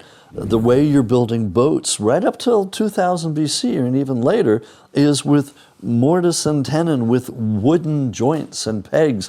You're not going to find iron. And so, indeed, most of Ron Wyatt's and David Fassold's claims have been repudiated. This ark turned out to be an entirely natural formation, only noticed because it was near to Mount Ararat.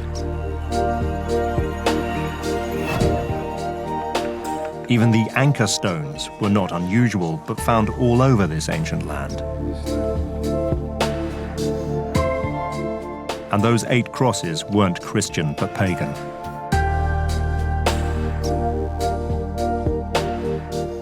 The Turks were not pleased at all.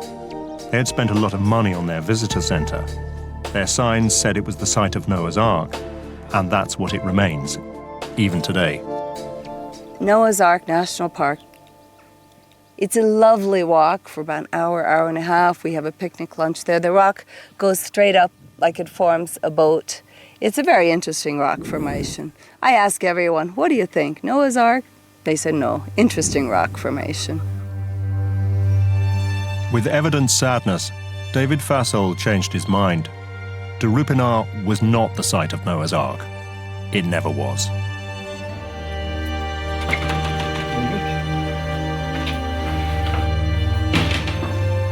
For many years, he had believed it was much more.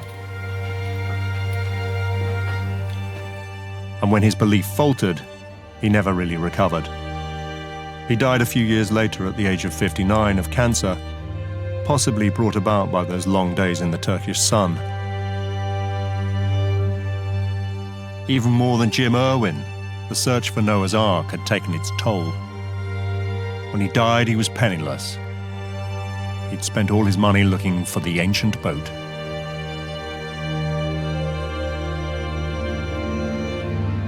Shortly before his death, he said that intellectual brilliance is no guarantee for being wrong.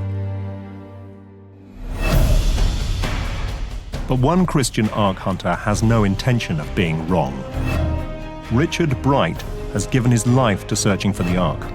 He was brought up in Minnesota as a Christian, but for the first 20 years of his life, his faith had not meant a great deal. But in 1966, he had an experience which changed his life. He served in Vietnam. Under enemy fire, he directly connected to God. I was in a certain place, and a little voice told me to move. And I told my buddy next to me, I says, "Did you say something?" He said, "No." And the voice came to me again, a little stronger. "Move." I said, "What'd you say?" "Nothing. Be quiet." The third time, I said, "We're out of here." He said, "Okay." Well, we just jumped in the vehicle, and I hadn't driven 100 feet, and the first mortar round blew the wall apart where I had been leaning against. Bright is convinced that voice came from God and saved his life.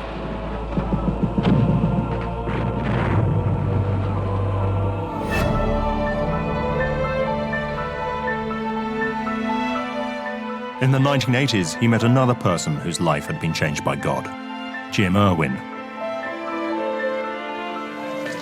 And Jim took me up the hill just a couple of times, and I met him there in '86, and that's for the third trip. We're only a day late. It planted a seed somewhere along the line, and that's kind of been growing. That seed has been growing ever since. Like Irwin, he was, and is, absolutely convinced that the Ark was somewhere on Mount Ararat proper. Darupanar was a red herring. And when Irwin died, Richard Bright carried on trying to find the Ark on the mountain, while continuing with his day job as a pilot for Continental Airlines. I do think the structure exists. I'm positive of that. I've put my life on the line here many, many times, and so have a lot of other people. Good, solid, very sharp researchers. And not only just because we're Bible-believing Christians, and we are, but because the research tells you that there's something up there we should pay attention to. He is even clear what it might look like. I don't know if it's got SS NOAA stamped on the side, but it's a huge barge-like structure, and it floated up there just high up. It's got a bunch of little rooms inside, and it's very, very old. Bright has now gone up the mountain over 20 times in the last 30 years and faced many hazards.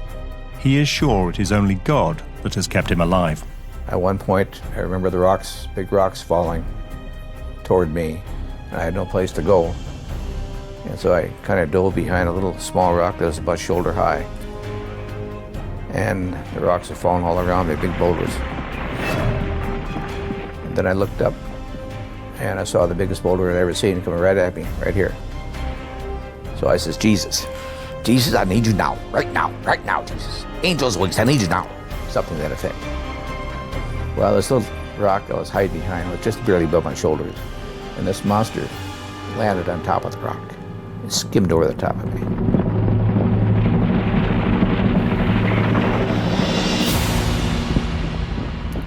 Missed me by less than a foot. And had that rock not been there, I'd be big body parts all over the place. For other Ark explorers, that might have been enough. But Richard Bright just redoubled his efforts, chasing up every possible lead to where the Ark might be. It was no use. Every time he came down empty-handed. He was beginning to think his quest, like Jim Irwin's, would always be fruitless. But then came hope. The American government released a photo taken by one of their spy planes, which had been kept secret for decades.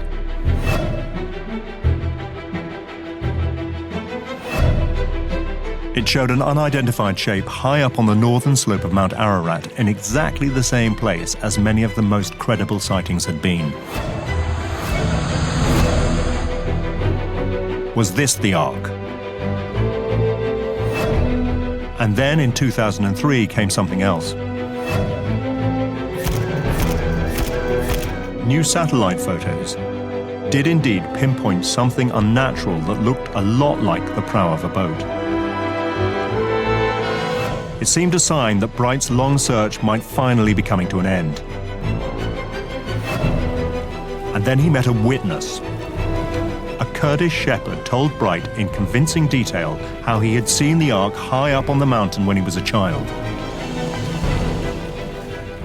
There was a shepherd man that took me up to this place. He claimed that 40-some years prior, he had seen this thing coming up out of the canyon, out of the ice. It was a long climb back up the slope. Eventually, they reached the glacial plateau, where the shepherd claimed he had seen the ancient boat. Nervously, they ventured forward. Could this really be the Ark?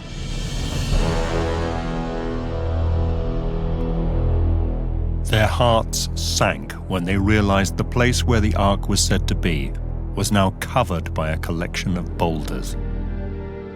We went up there ultimately and dug a big hole, but we didn't find anything. But the shepherd had dug it with us. He wanted to let us know he was telling the truth, and we don't think the man was lying to us.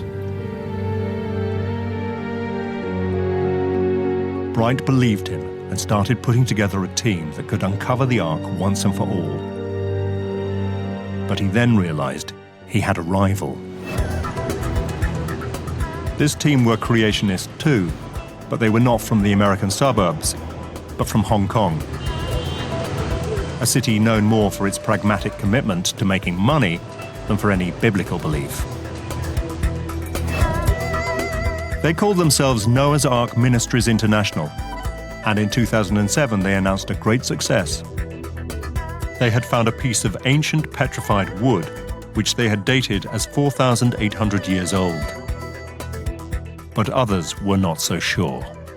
Some of the recent claims by expeditions that have gone there, both the Chinese recently or other expeditions in the last 5 years, have made claims for petrified wood and other things where it's not wood at all, it's stone. And if they had had a geologist with them, he could have told them right then and there, no, don't waste your time, that's just an outcrop of stone. The Chinese were adamant their specimen was wood and pointed to scientific analysis as proof.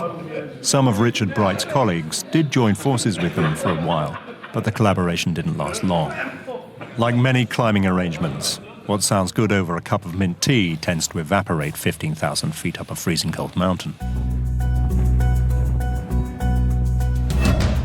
The Chinese team went back to working on their own with the help of some sympathetic Turks.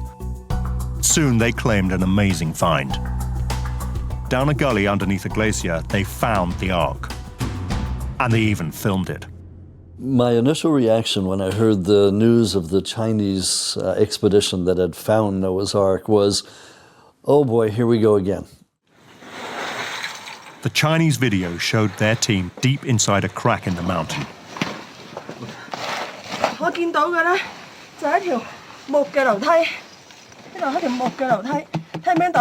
Packed within ice walls was a wooden structure consistent in size with that described in the Bible. Jutting up from the cave floor was a wooden beam and a structure containing several wooden compartments. Yeah.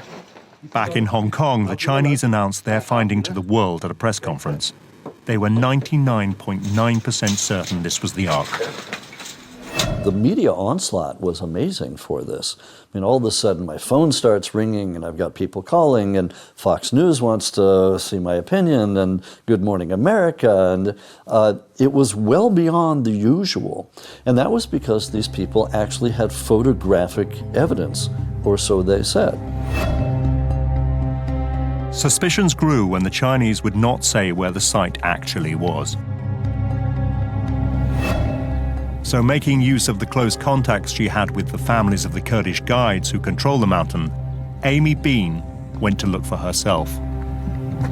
They told everyone that it was a secret place to preserve the archaeological site. They wouldn't let anyone know. So at Camp 2, I just went up there and I filmed it. She found nothing, nor did anyone else.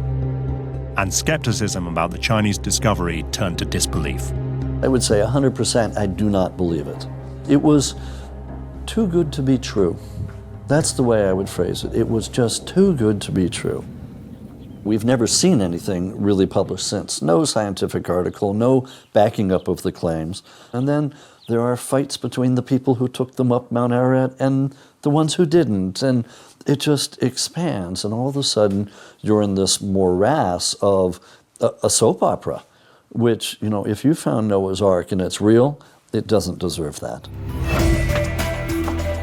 The Chinese missionaries stand by their discovery and promise all will be revealed soon. If their find does turn out not to be Noah's Ark, it won't be the first time.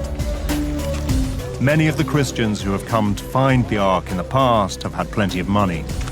The Kurdish guides who help them look are poor. We're sitting in Topchana village, and the guide families live here. The men in the families have to support fairly large families, mother, father, sisters, wife, and children. Sometimes 5 or 10 people one guide is supporting. It's hard for them to turn down work. This is their livelihood. And the Ark searchers are coming and coming and coming. And they have money, money, money, 5,000, 10,000, 50,000. So it's such a temptation.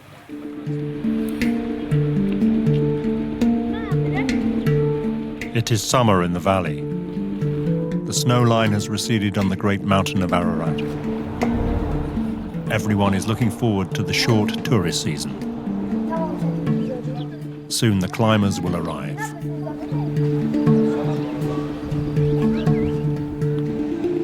The Chinese are coming back again, determined to show the world that they really have found the Ark.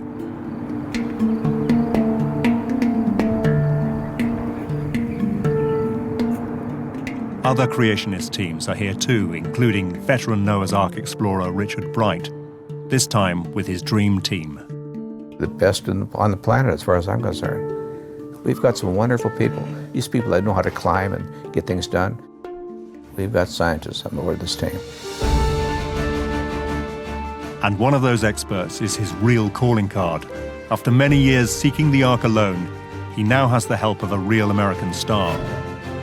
Randall Price is a distinguished professor of Judaic studies at Liberty University in Virginia.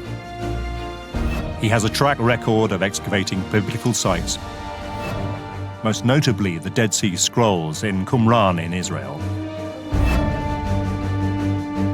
With Professor Price on board, Bright is convinced that the Ark will soon be found. I'm of the opinion that's yes, it will be revealed this year. If I didn't believe that, why would I even go, right? Like I said, I'd rather be on the beach. It is this conviction that keeps driving these Christian Ark searchers on. Despite all the pain and all the cost, their faith tells them that the remains of Noah's Ark will be found up this inhospitable mountain many thousands of miles away from home.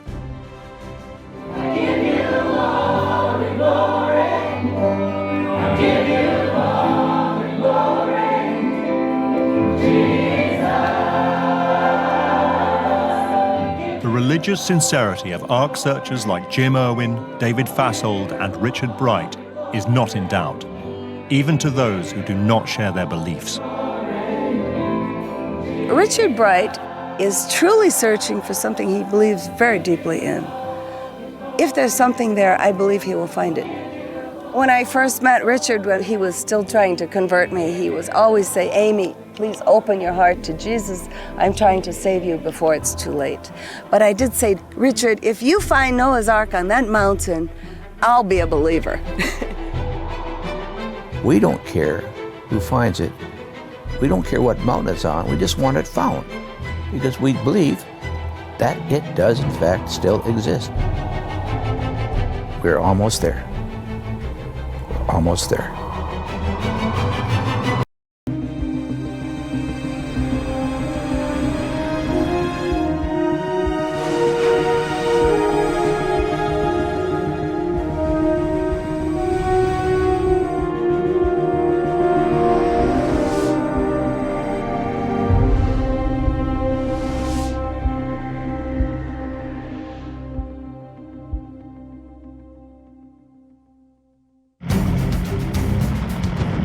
In 1944, in the ruins of wartime Italy, elite German troops are on a special mission.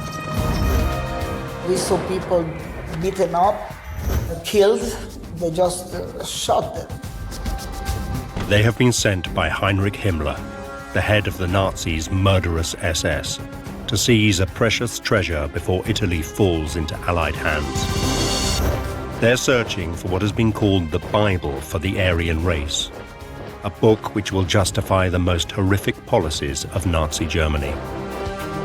It gives an academic justification to the idea of a difference between peoples. This is what our ancestors used to be like, pure and unlike any other people. Once you create the idea that some races are inferior, then you've got a legitimacy to start murdering people, by the race load. The book is so important that Himmler will stop at nothing to get it.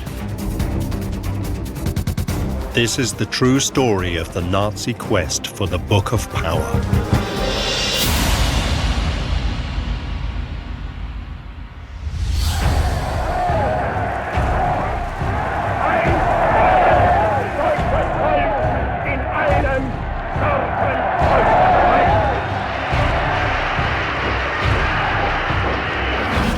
In January 1933, Adolf Hitler took office as the Chancellor of Germany.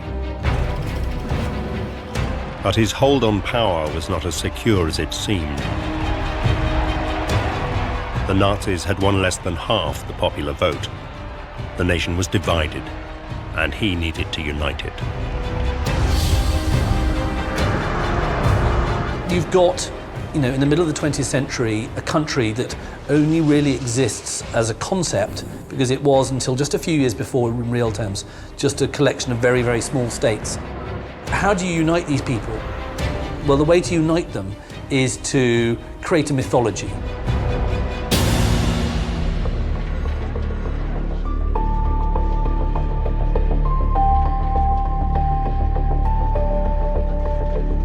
The myth that the Nazis hoped could unite the German people was the idea that they were descended from a race superior to all others, the Aryans.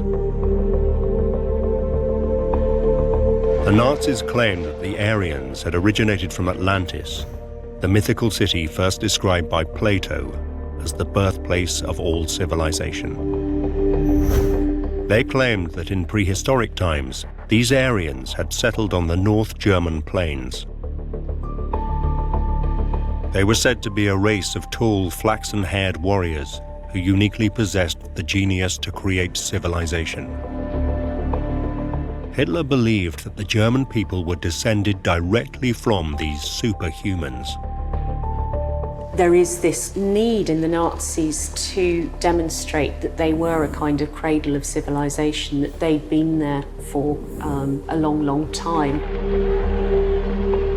The Nazis claimed that before the ancient Greeks and Romans were ruling the Mediterranean, the ancestors of the Germans had already spawned a great northern European civilization.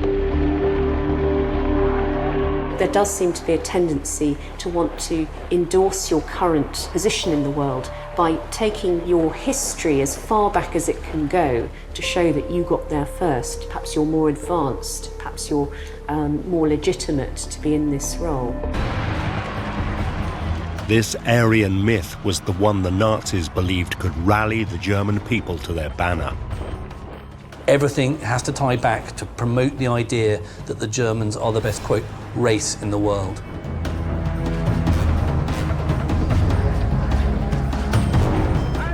But the fly in the ointment was that there was no proof that this master race had ever existed. But an ancient manuscript was said to exist which supported the Nazis' ideas. It told of a people who lived in Germany thousands of years before, and the Nazis believed that this book would prove all their theories to be true. It was called the Germania and was written in Rome nearly 2,000 years before. In the 1st century AD, the Roman Empire was reaching its height, stretching from Africa and the Mediterranean to the lands of the Britons. But the Germania told of a group of people in the north of mainland Europe who even the Romans could not quell. A people called the Germanen. In 9 AD, one of Rome's most famous generals, Quintilius Varus, led an army of 3 legions to conquer the Germanen.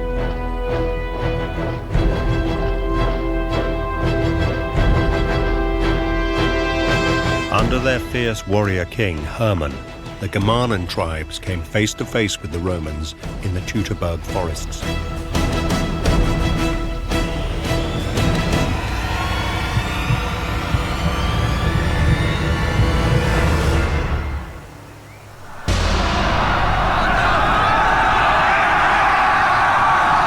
There, they dealt the mighty empire a devastating blow.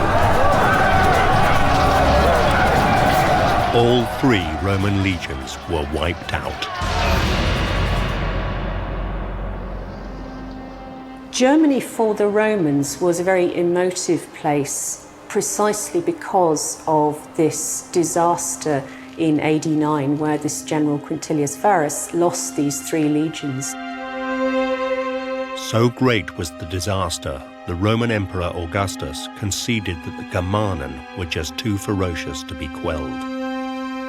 Augustus decided that Germany should not be pushed further as a conquest. And that was a very powerful message to send out to subsequent emperors. It's daunting, it's forbidding.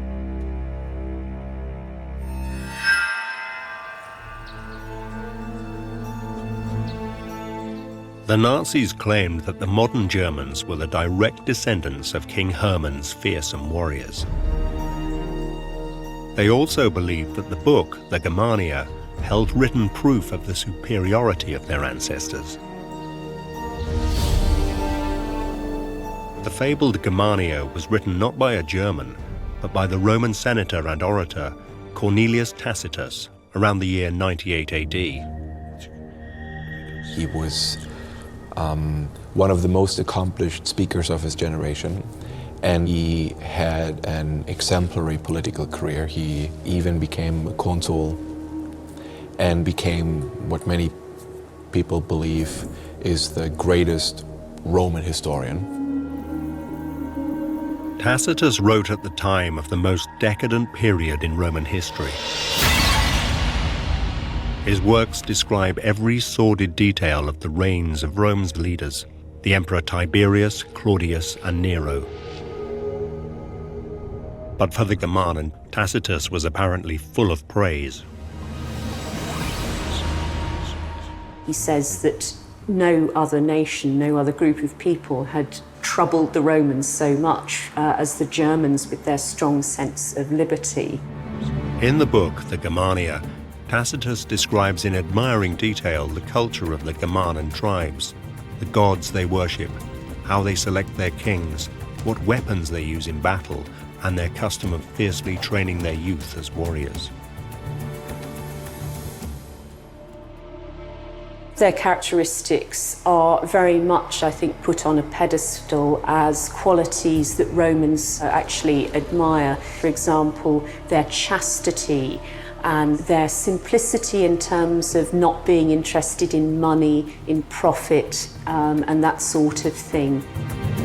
No one in Germany laughs at vice, nor do they call it the fashion to corrupt and to be corrupted. They choose their kings by birth, their generals by merit. No nation indulges more profusely in entertainments and hospitality.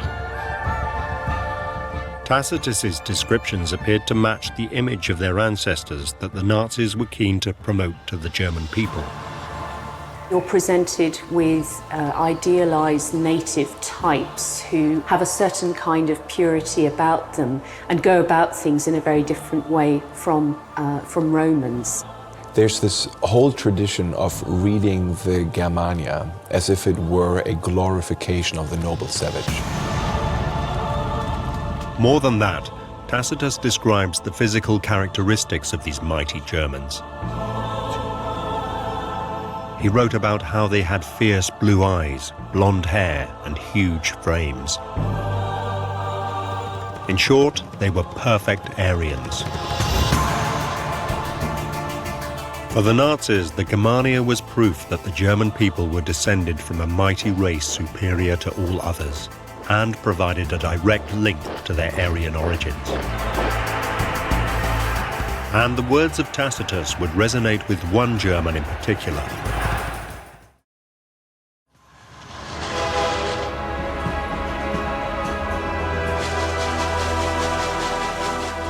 In 1924, a young failed chicken farmer called Heinrich Himmler read the Germania on a long train journey and would be inspired by the words of Tacitus.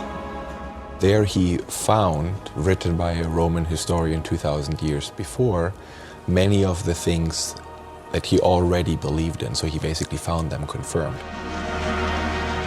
After reading the Germania, the young Himmler confided to his diary, I was lost in the glorious image of the loftiness, purity, and nobleness of our ancestors. He wrote down in his diary that he hoped that the Germans would be so again, so it had a huge impact on him. Himmler would go on to become one of the most powerful men in Nazi Germany. Throughout the 1930s, Himmler becomes a very, very key figure in the Third Reich. He's a very underrated figure because he's quiet and unassuming. He looks quite bookish with his little glasses and his short hair, and he's a former chicken farmer, and obviously that's quite funny. But actually, don't underestimate Heinrich Himmler. This is a man, throughout the whole arc of the Nazi regime, is a man who grabs power little by little.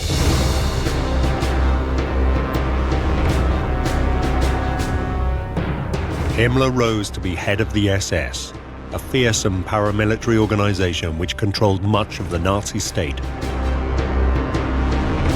and Himmler would shape his SS in the image of the warrior race described in the Germania.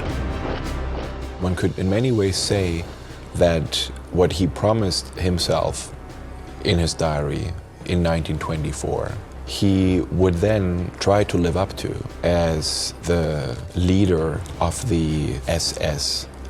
He himself conceived of the SS as the vanguard of the future Germanic Empire. But more than that, Himmler believed the words of Tacitus didn't just have lessons for the SS, but for all true Germans.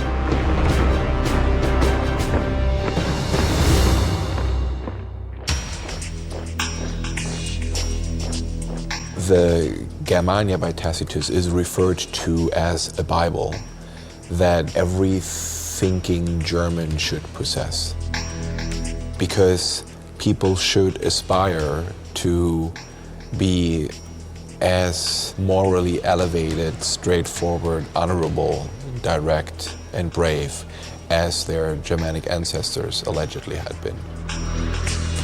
Himmler wanted the Nazi state to be a reflection of the ancient German society described by Tacitus. Just as in the Germania, children were taught to swear loyalty to their leader, in this case, Adolf Hitler. The chief fights for victory. His vassals fight for their chief.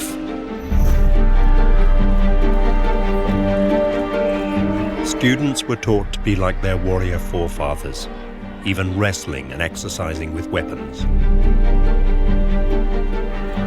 Naked youths dance amid swords and lances that threaten their lives. Experience gives them skill, and skill again gives grace. The Honor Cross was awarded to women who bore many children, as this was something much admired in Germanic society.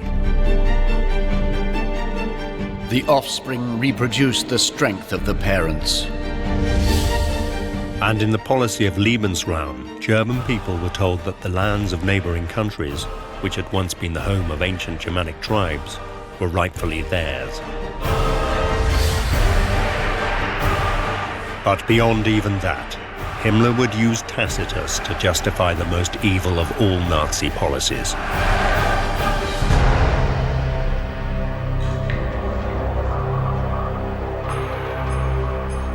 In 1935, the Nazis implemented the first of many racial laws.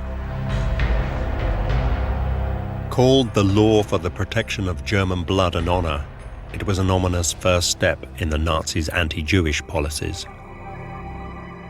It prohibits marriages between Aryan Germans and Jewish Germans. And it was based on one paragraph of the Germania. Key line in Germania is when Tacitus writes that the Germans are a people unto themselves, the implication being that there's no breeding with any other race or with any other people. They're a homogeneous group of people. Tacitus said they hadn't mixed with other people. So not only were they indigenous, but they were pure and unlike any other people. The Nazis were using the words of Tacitus to justify policies which would unleash an unimaginable terror on the world. It gives an academic justification to the idea of a difference between peoples.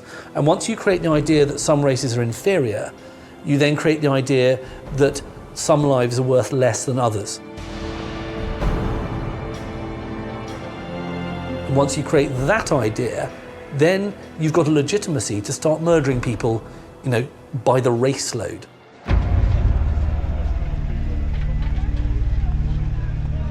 In other words, there is a direct link between their interpretation of the Germania and the Nazi death camps.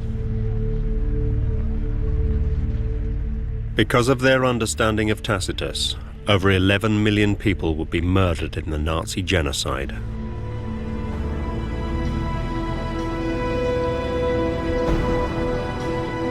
That's how disastrously influential that particular paragraph was. So important was this book to Nazi ideology that Himmler desperately wanted the authentic text.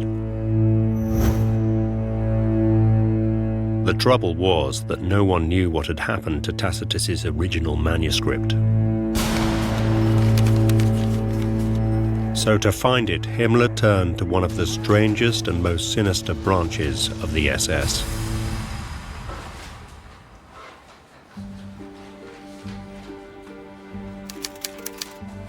It was known as the Ahnenerbe and had been created by Himmler in 1935.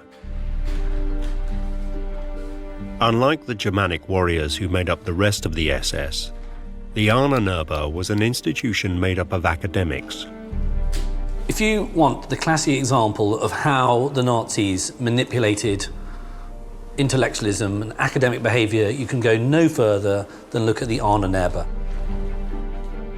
This was an institution set up ultimately by Himmler to research, quote-unquote, German ancestry. And it was to look at how you could construct a mythology of Aryanism and Germanic culture. The Ahnenerbe were charged with rewriting history to help Himmler to prove that the Aryan Germanic people were superior to all other races. The Studienstiftung Ahnenerbe. There were genuine intellectuals and researchers and scientists working side by side with real cranks. And there were around 100 academics of various different sorts working there. You had a support staff of about the same size. So you've got about 200 people. And the Ahnenerbe can't just be seen as a kind of harmless bunch of corrupted academics who were just sucking up to the Nazis. Because what they were proving was helping to create a worldview that was in essence evil.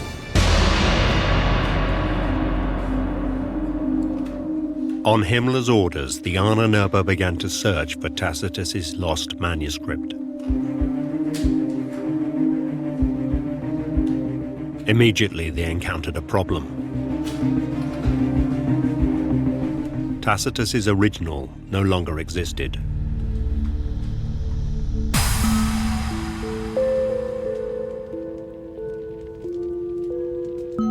In the collapse of the Roman Empire and the ensuing centuries of the Dark Ages, many precious documents were lost. But a glimmer of hope remained. The Ahnenerbe discovered that the manuscript had escaped the fires of Rome.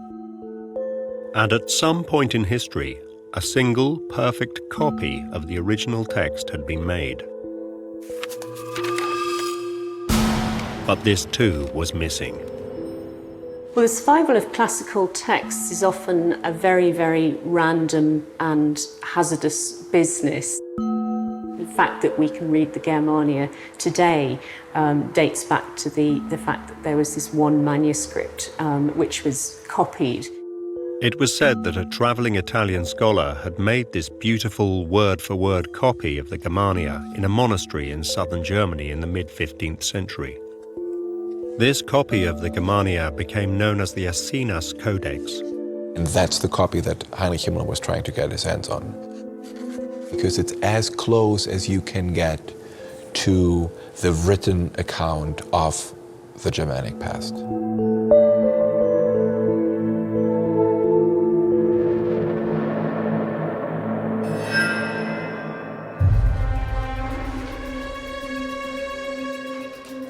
The Ahnenerbe immediately began hunting down the Assinas Codex. They scoured the world in their search. And eventually they brought some good news to Himmler.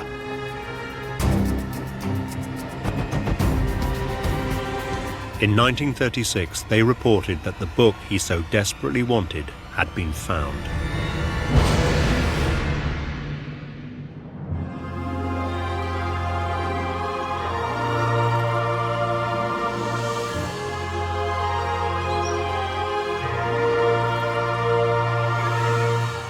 The Assinas Codex had been traced to the east of Italy. For 200 years it had lain in obscurity in the vast private library of an Italian count, the Count Aurelio Baldeschi Baliani. My father was Conte Aurelio Baldeschi Guglielmi Baleani. In Italy, it's a very important title. My father had 3 houses. One is this villa where we are now. The other one is a palace in Osimo. And the other is the palace in Iesi. The Codex Aeschines was stored in the library that they had in the Palazzo in Iesi. People had simply forgotten about it. The Count's libraries contained many other important documents, such as the letters of Casanova and writings by Cicero. So it's fairly easy to see how it would get overlooked. As a result, Count Aurelio Baldeschi Baliani was completely unaware of how important the Aeschines Codex was to the Nazis. Tacitus or Resino's Codex was the most important book to Germany. We really never realized it was such an important thing. It was in this library of the family, and it was not really, nobody knew how important it was. But soon that would change.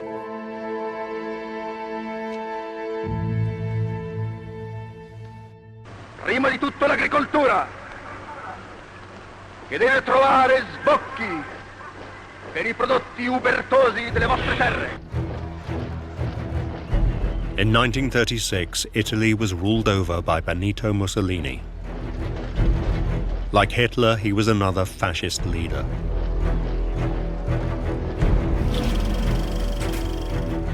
This brutal, populist politician had seized control of Italy in a coup d'etat in 1922 and declared himself Il Duce, the leader.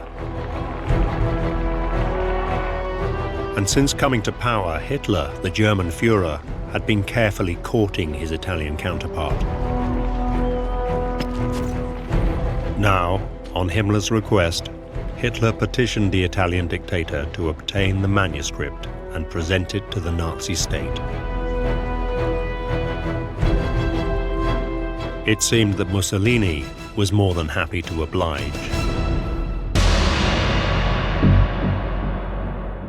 Mussolini thought, well, if Hitler wants this book very badly, it's a good idea to give it to him, to try and take it from the family. Himmler was convinced that it was only a matter of time before he would have it in his grasp.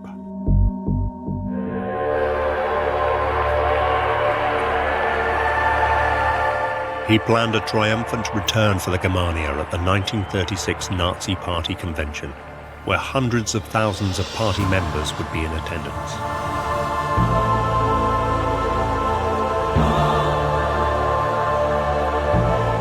An enormous Germanic room was built with huge panels featuring quotes from Tacitus, and above the door was a quotation from Hitler himself.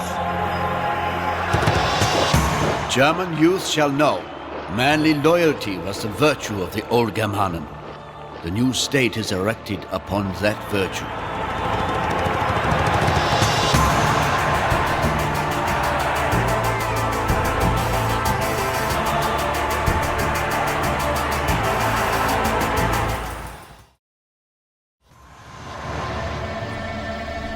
But Himmler hadn't reckoned on the stubbornness of the Count Baldeschi Baliani.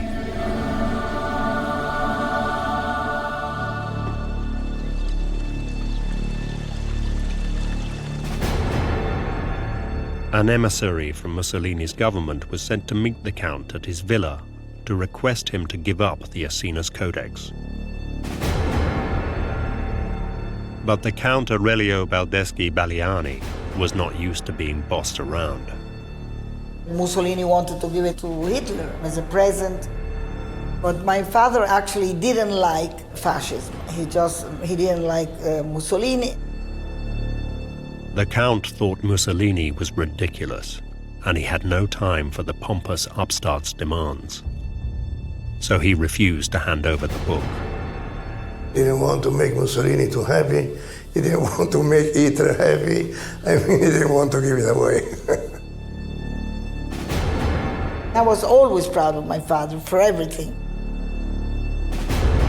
Just to say no and just to be very nonchalant about it. I think that demonstrates courage and intelligence.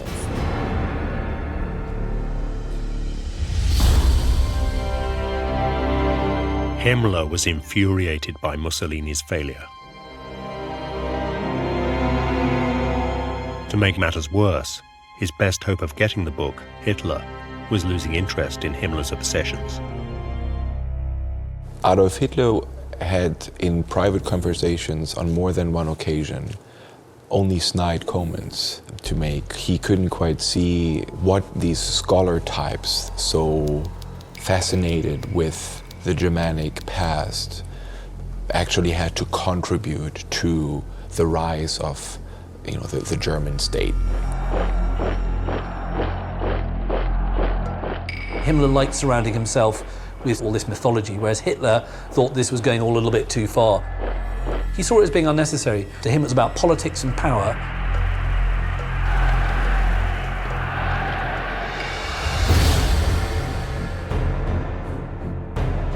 But Himmler refused to give up. He continued to put pressure on the Baleski-Balianis, sending his own emissaries to meet with the Count. The interest in the book was very, very, very strong, and so they made several attempts to try and take this book from us. Finally, after 2 years of mounting pressure, Count Aurelio made a concession. The Germans couldn't have the book, but they could at least have a look at it.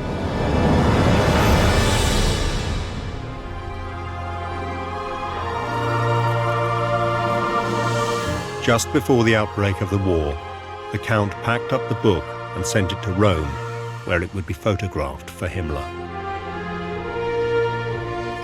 In Rome, it was presented to Himmler's emissary.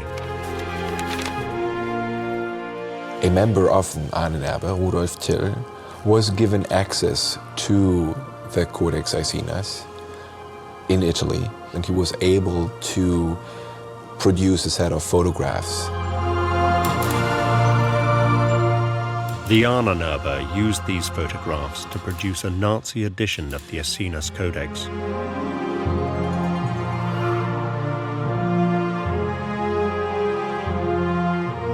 Himmler even wrote the foreword himself. The future will only be granted to those who understand the stock of their ancestry.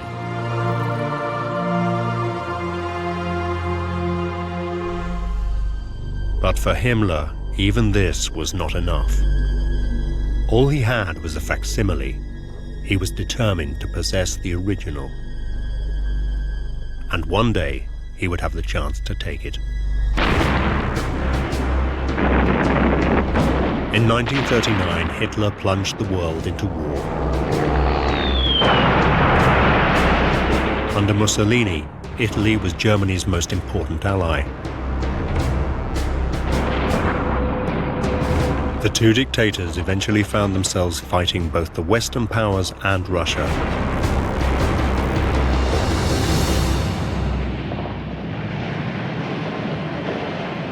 After 4 bloody years, the tide of the war turned against the fascist nations. In 1943, Allied forces landed in the south of Italy.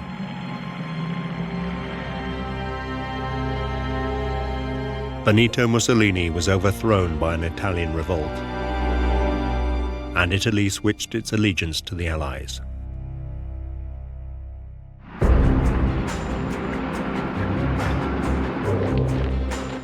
To shore up his southern flank, Hitler was forced to send German troops into Italy. Himmler now saw an opportunity to seize the Aesinas Codex from the Baldeschi-Baliani family. So with the German advance, Himmler now sent an entire unit of his own SS troops to the region, with the express purpose of tracking the book down. But where was it?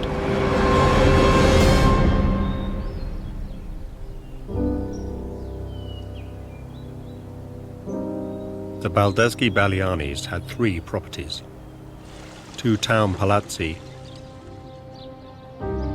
and a country villa.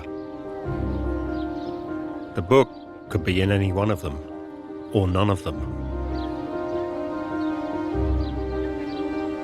First, Himmler's soldiers were sent to the Baliani's main residence, his villa outside the town of Jesi.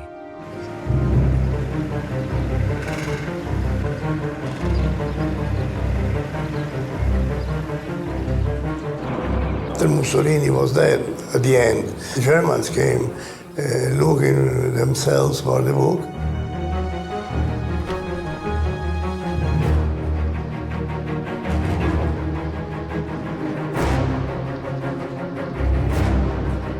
But they found the villa empty.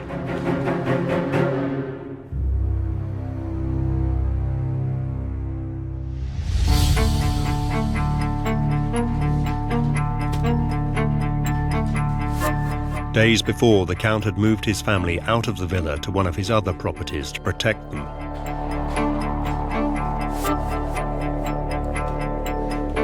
But Himmler's troops did discover one thing. The Count's servants had taken everything of value from the villa to another of his properties, his palazzo in the town of Jesi, only a few miles away. The Count's treasures had been smuggled out in agricultural carts, hidden from the Germans beneath piles of farm produce. There were many cars that were going at that time in the center of the town of Jesi, so lots of things were hidden under the wheat and under the grapes. Could it be that the Asinus Codex was among the valuables?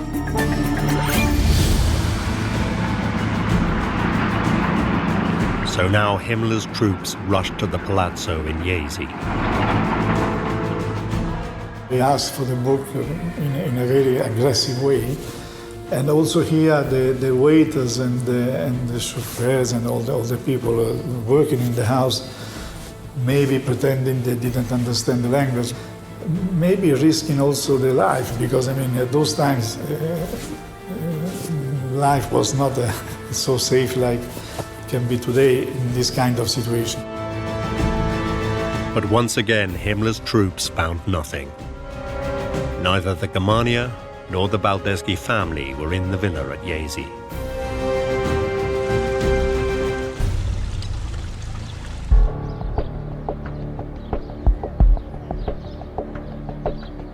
Himmler's SS now turned their attentions to the third of the Count's properties, another palazzo 30 kilometers away in the town of Osimo.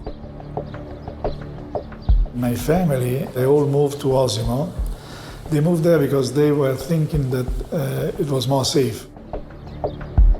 From their hiding place in Osimo, the Baldeschi-Balianis witnessed the horrors of life under the Germans. My brother and I used to look from the window and were really petrified because we saw people beaten up, killed. They just shot them. And so that was really a very, very horrible thing to see. And my parents didn't know we were seeing it, but I mean, children, you know, they climb up in a window and look down.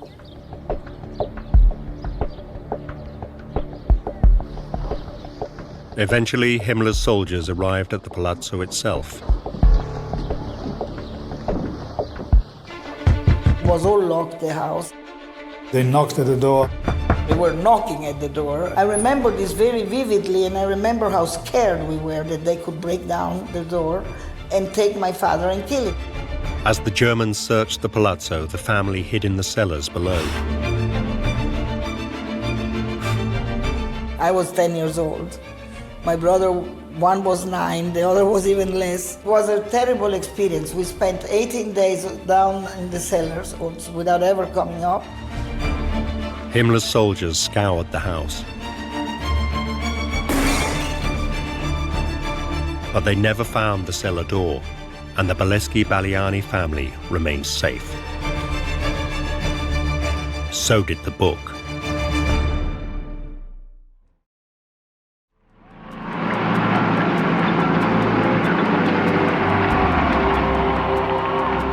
May the 8th, 1945 brought an end to 6 years of war in Europe.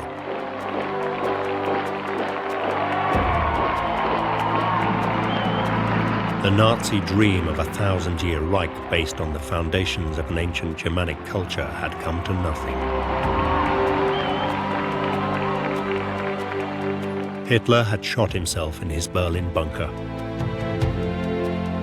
And Heinrich Himmler swallowed a cyanide capsule whilst in British custody. This is the house in Lüneburg where Himmler committed suicide. In that room, the most despicable of all German criminals contrived to take poison.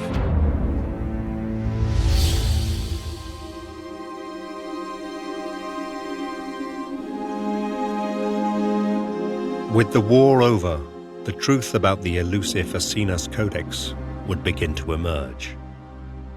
Did this book really justify the Nazis' murderous policies? And anyway, where was it?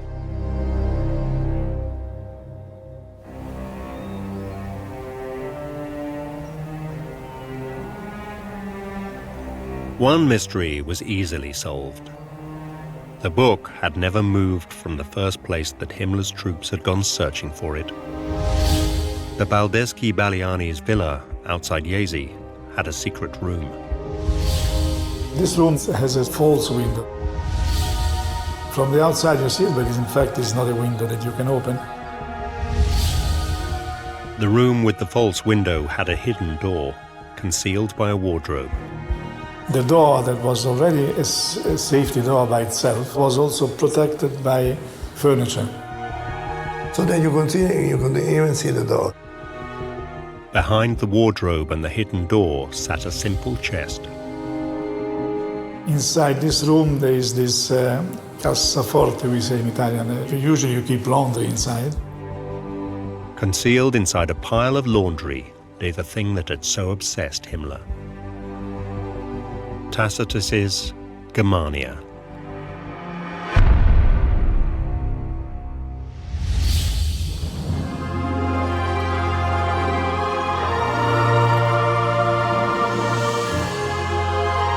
With the threat of the Nazis gone, the Baldeschi-Balianis no longer had to hide the book. The Italian government now recognized it as a national treasure, and the Baldeschi-Balianis would display it with pride in their library in Jesi for the next 20 years.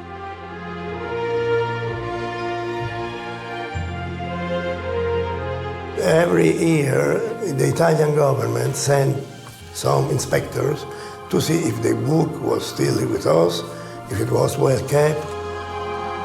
One year, the inspectors asked the Count to bring the book to Florence, as they couldn't make it to Jesi. In 1966, they were in Florence, these inspectors, and they said, well, I'll take the book to Florence and I'll show you the book there. The Count took the book to Florence in person, where he placed it in an underground bank vault overnight for safekeeping. The following day, he would take it to the inspectors. But then disaster.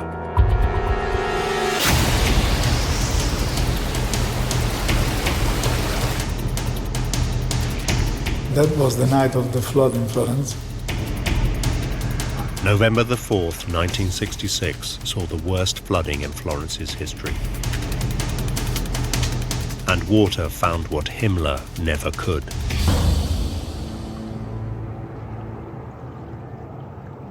A flood came, and they weren't waterproof. So all the water with the gas, with the oil and paintings, they all went completely ruined. This manuscript was ruined for the first 2 or 3 pages, and the last 2 or 3 pages, it was seriously damaged. The first and the last pages were almost black. The writing looked like a negativa. It looked as if this treasure had been destroyed forever.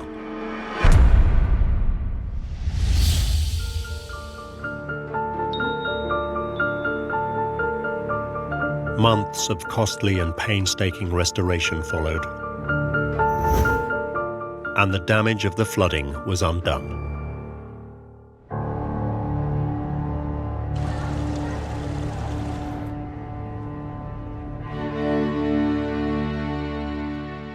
Today, the Essenes Codex sits in the Biblioteca Nazionale in Rome.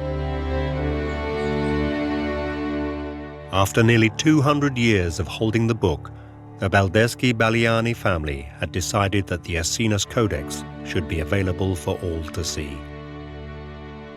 Little by little, we decided that this book was better if it was kept in a public place.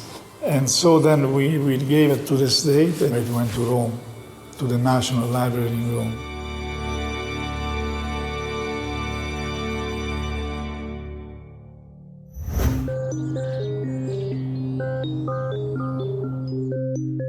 Now that the oldest version of Tacitus's manuscript can be studied by experts from all nations, a very different picture of the ancient Germans than that promoted by Himmler has emerged. For a start, Tacitus was not as enraptured with the Germanen as Himmler had made out. Tacitus attributes several clearly negative characteristics to the Germanic tribes. He basically speaks of their tendency towards drunkenness. To pass an entire day and night in drinking disgraces no one. Their quarrels are seldom fought out with mere abuse, but commonly with wounds and bloodshed. They were represented as liking their drink too much and having banquets, feasts during the day, this sort of thing. They themselves lie buried in sloth, a strange combination in their nature that the same men should be so fond of idleness, so averse to peace. He explicitly writes about their almost addiction to gambling. He also comments on what he describes as a form of laziness, basically.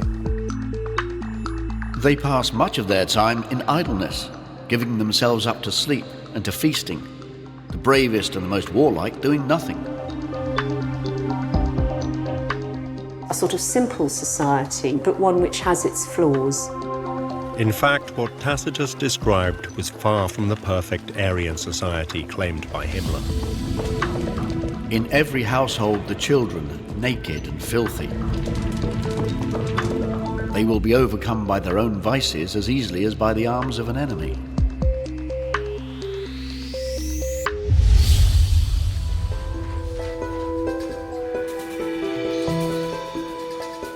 It has become increasingly clear that the Ahnenerbe had only taken from Tacitus what they could use to support Himmler's theories of Germany's noble Aryan ancestors. They blatantly misinterpreted, misread, and misquoted particular passages that didn't really fit their particular ideological view to make it fit their ideological view. They've been highly selective.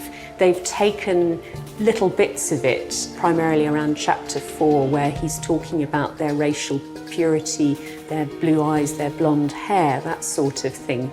And they've taken this work and very much, I think, made it what they want it to be.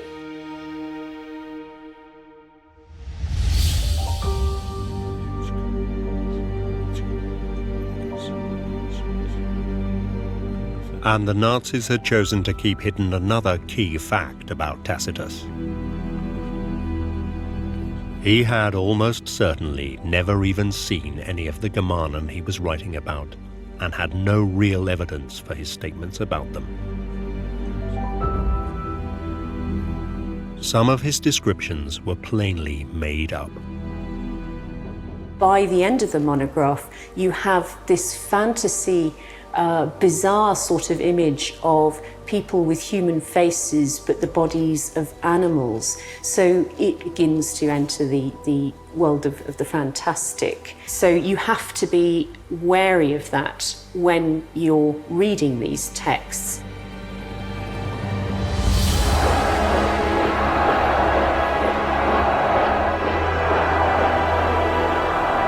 Himmler also willfully ignored another fact. Modern-day Germans could not be the direct descendants of the Germanen. The Nazis, in referring to the Germanic tribes, referred to them as ancient Germans or the old Germans. And that's exactly the kind of step that you must not make, because it is a simplification. The Germani are different from the people that we would think of today as Germans. That's just the name that came to be used for the whole group of people. They misidentified the German ancestors with the Germanic tribes that Tacitus describes, so you simply can't say that the Germanic tribes were the German ancestors. The truth was that Hitler's Germans were descendants of many different peoples, not a single ancient tribe. There was no German nation, and the whole tribal situation changed dramatically several times over the following centuries. So you can simply say, those are our ancestors. But Himmler was unconcerned about the truth of what Tacitus really said, and the truth of the origins of the German people. He desired the Asinus Codex to help promote the vicious and racist policies of the Nazis. And the tragic fact is that even without ever laying his hands on the original, he was still able to use the words of Tacitus to aid the Nazis in their murderous policies, which resulted in the death of millions.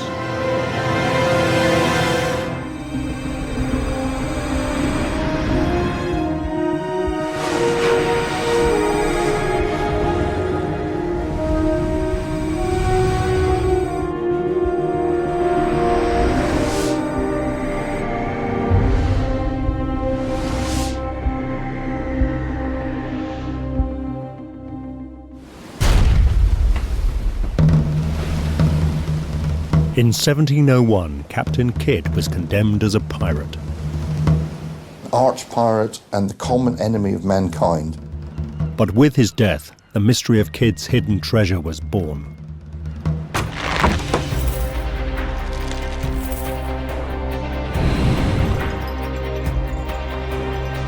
Kidd was the only one who actually buried his treasure. Over the centuries, many adventurers have tried to find his hoard. No one tried harder than Englishman Richard Knight. He got taken over by the ghost of Captain Kidd. This is a tale of epic sea voyages, unimaginable riches lost, secret compartments found, hidden treasure maps where X marks the spot, clues to the buried millions. And I said, "Have you really found it, Richard?" And he said, "Yes, I have." But Knight's daring expedition lands him in a Vietnamese jail, fearing for his life. He risked everything to unearth Captain Kidd's legendary treasure.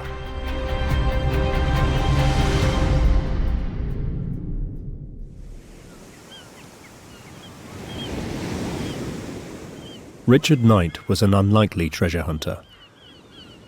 He was born in a quiet English seaside town, but he was destined not to lead a conventional, quiet life. He was a curious figure, Richard Knight. I mean, he was not like many people you meet these days. You may perhaps have met them in the 19th century, but I don't think you met them in the 20th century, and probably even less now.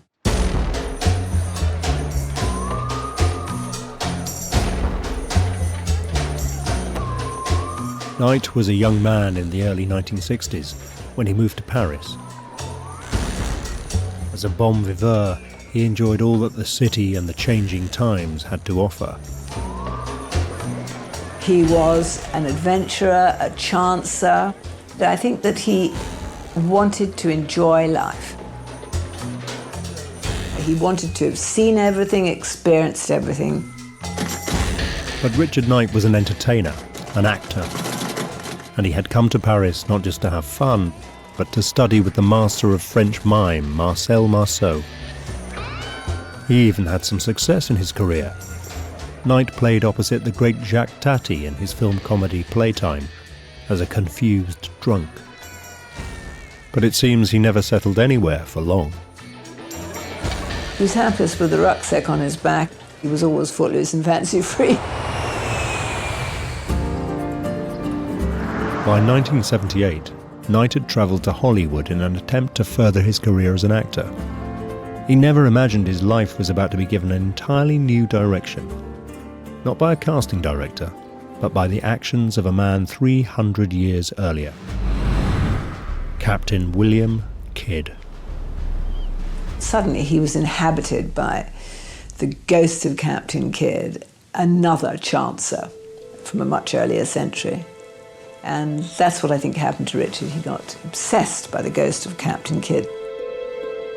Richard Knight was a voracious reader, and the books in the UCLA library drew him deeper and deeper into the extraordinary story of the infamous pirate. A tale of hardship and ill fortune, full of surprises.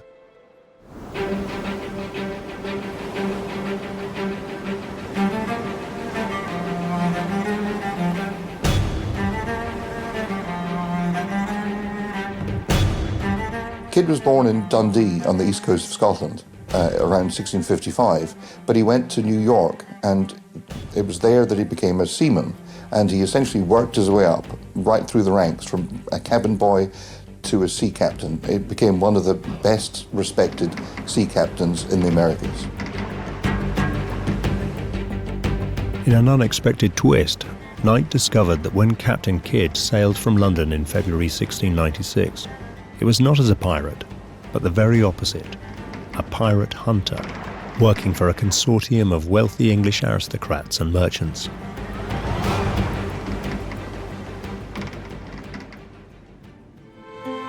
Britain's flourishing economy was largely built on trade with India. The ships of the British East India Company had been making huge profits, but the company had a growing problem: pirates. Disaster struck when English pirate Captain Avery teamed up with 5 other pirate captains to attack the Indian Mughal Emperor's convoy. They took a mammoth haul of over 500,000 gold and silver coins. The furious Mughal Emperor retaliated. His army attacked the company, and he threatened to put an end to English trade in India altogether. Captain William Kidd was commissioned by the British to hunt the pirates down. Not as an officer in the Royal Navy, but as a privateer. A privateer is somebody who has a ship and a crew who gets a license, a letter of marque, to go out and hunt down the enemies of the state. Kidd was given command of a newly built, powerful ship, the 34-gun Adventure Galley. So great was the crisis that Kidd's letter of marque, giving him permission to seize pirates, their ships, and their treasure in the king's name, was signed by King William III himself. He was a well-respected, hard, experienced sea captain.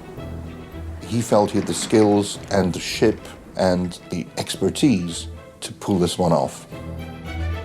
Kidd also had an added bonus. Britain was at war with France, so he could seize any enemy French ships he found.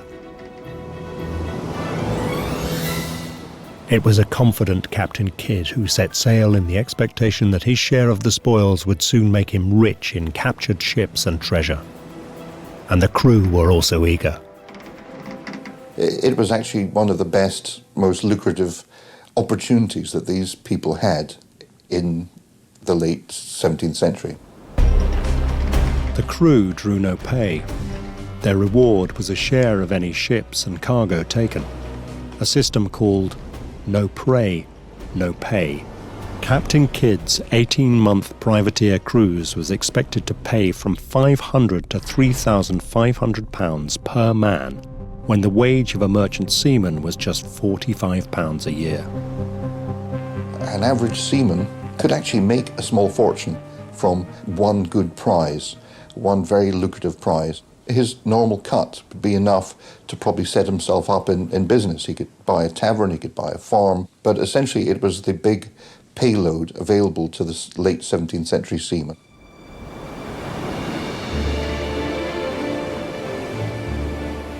As the adventure galley rounded the Horn of Africa, cannon at the ready, Kidd was expecting to encounter and conquer the pirates in their popular haunts off Madagascar and in the Indian Ocean.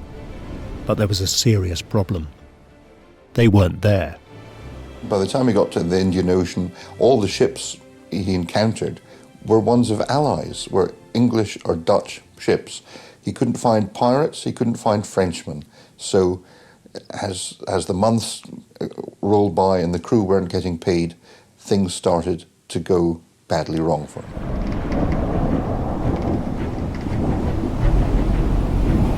At the end of their planned 18-month cruise, not a single pirate ship or substantial French prize had been taken. The rebellious crew wanted to raid the next ship they came across. Any ship. They wanted to turn pirate. When the crew knew they only earned money by taking other ships, they tended to take ships that maybe they shouldn't have.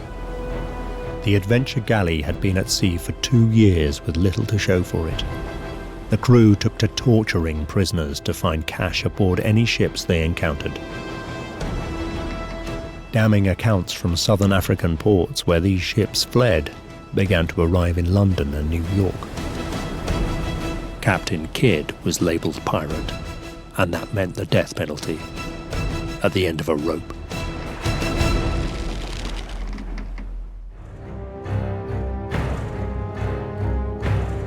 Knight learned that to calm his mutinous crew, enrich his powerful backers in London and save his own skin, Kidd needed a miracle. One big ship, pirate or French, loaded to the gunwales.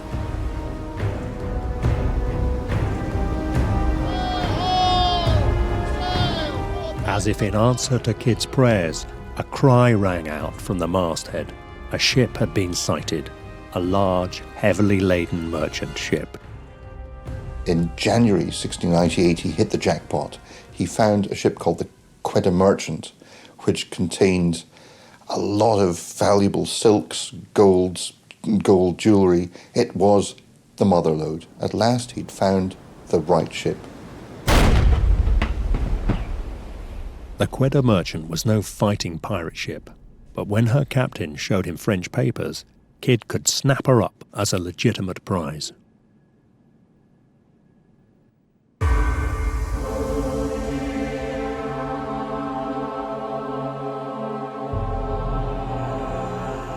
The riches aboard the Quetta Merchant are well documented.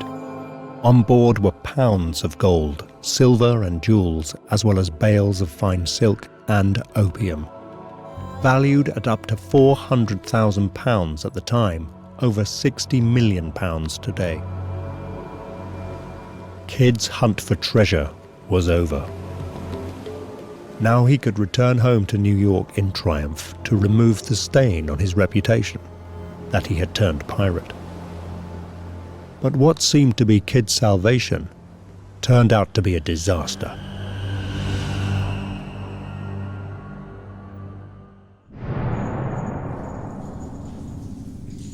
In New York, Kidd was swiftly arrested. The Quetta Merchant was not French, but belonged to a powerful Indian trader. Captain Kidd, who had been sent pirate hunting to pacify the Indian Mughals, had instead made the situation much worse. After capturing their treasure ship, the Indian merchants were demanding Kidd's blood. The British government were determined to pacify the all-powerful Indian merchants and desperate to safeguard the lucrative Far East trade. To buy his freedom, Kidd told of a treasure chest he'd buried on a nearby island. When the governor of New York, Lord Bellamont, dug it up, he found £14,000 in gold and jewels, worth today £2 million. But it bought Kidd no reprieve. The Indian emperor was baying for Kidd's blood, and the hapless Captain Kidd was shipped back to England to face trial for piracy and the hangman's rope. This was no ordinary trial. This wasn't justice. This was retribution. His name was so blackened that everyone just thought this man's a pirate.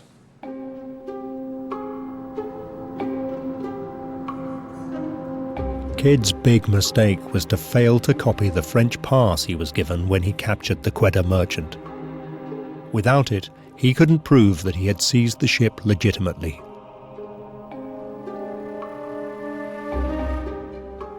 Now, at trial, when he needed it most, the French pass was nowhere to be seen. The crucial piece of evidence, those French passes, which proved that he'd been behaving legitimately, had mysteriously disappeared. So he was essentially hung out to dry. And Kidd faced not only a trial for piracy. Just to make sure he met the hangman, they also tried him for murder.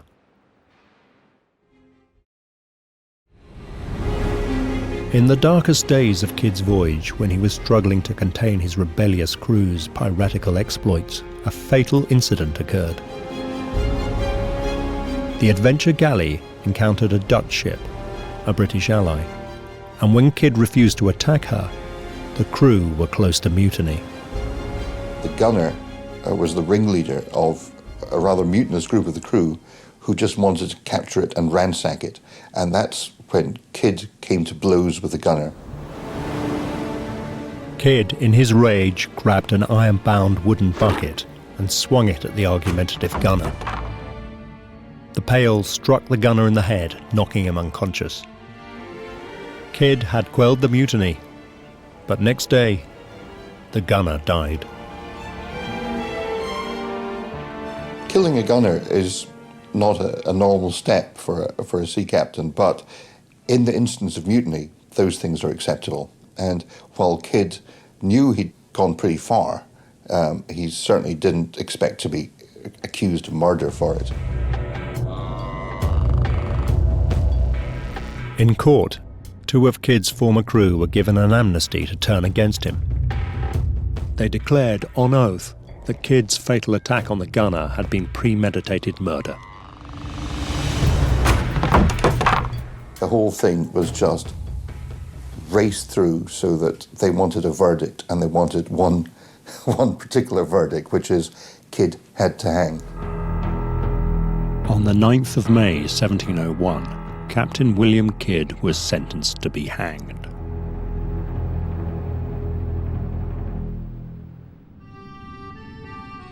In a desperate attempt to escape his fate, he played what he hoped was a trump card. From his cell in Newgate Jail, he wrote a pleading letter to the government bargaining for his life.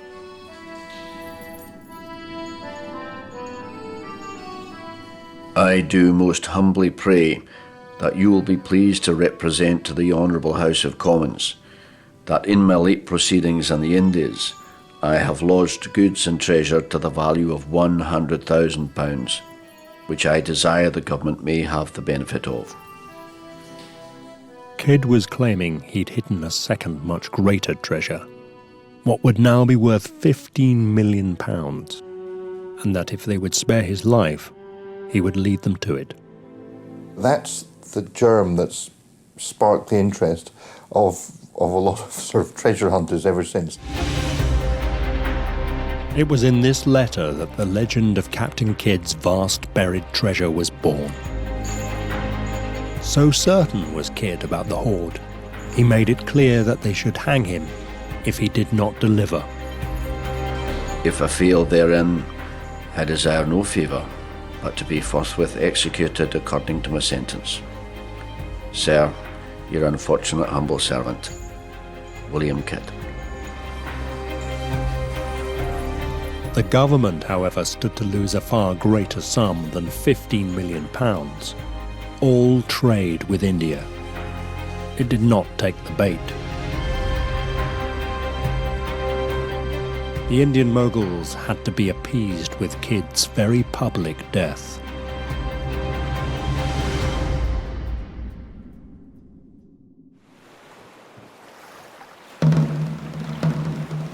Under the rules of the Admiralty, Captain Kidd was taken onto the Thames foreshore at Wapping, London, between the low tide and the high water mark, to be hanged.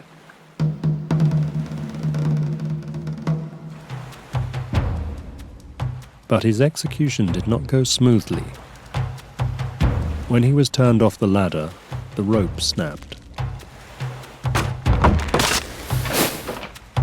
He must have thought he's actually had the first lucky break he's had for about 6 years, where often that's seen as a legitimate reprieve. In Kidd's case, he was just marched back up onto the scaffold, a new rope was found, and he was shoved off into oblivion.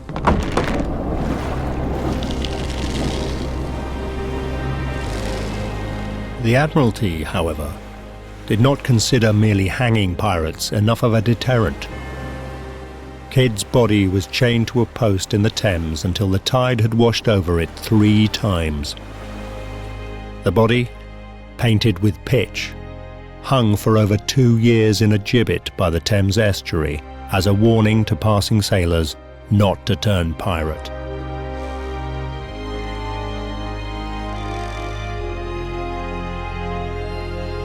But the legend of Kidd's treasure would never die.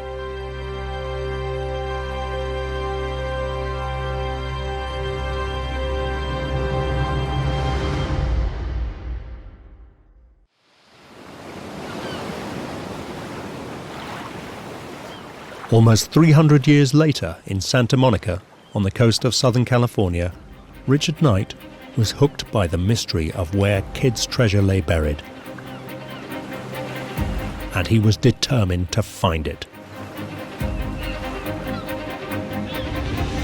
Knight launched his treasure quest from the University of California, Los Angeles Library. From that moment on, his life was changed forever. He got this idea, this obsession in his mind, and from then on he focused on it. Rich was a fairly rare character in that he really wasn't interested in money.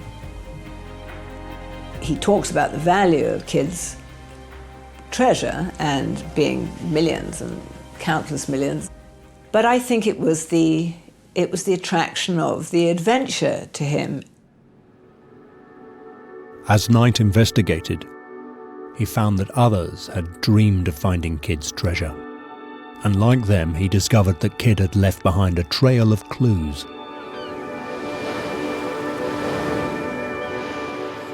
Kidd's treasure trail starts in 1929 on the south coast of England in Eastbourne. It was the hometown of middle-aged bachelor Hubert Palmer. He was a retired solicitor who loved to collect pirate relics. One day in 1929, he came in possession of an old oak bureau that was reputedly once belonged to Captain Kidd. And it had a brass plate attached to the front, William Kidd, Adventure Galley, 1696. Whilst writing at the bureau one day, Palmer must have leant on it a little more than usual. One of the supporting runners broke off. When Palmer examined it, he saw on the end, in wax, a very small impression of an anchor. He guessed something must be inside this runner, so he carefully took the wax imprint from the end, and inside he found a brass tube. Knight discovered that Palmer had found wrapped around the brass tube a parchment. It was a map, a treasure map.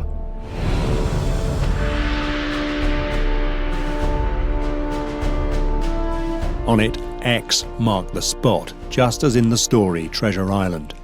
But there was more. At the top were the words China Sea, on the left a compass north bearing, and at the bottom Kidd's initials, WK.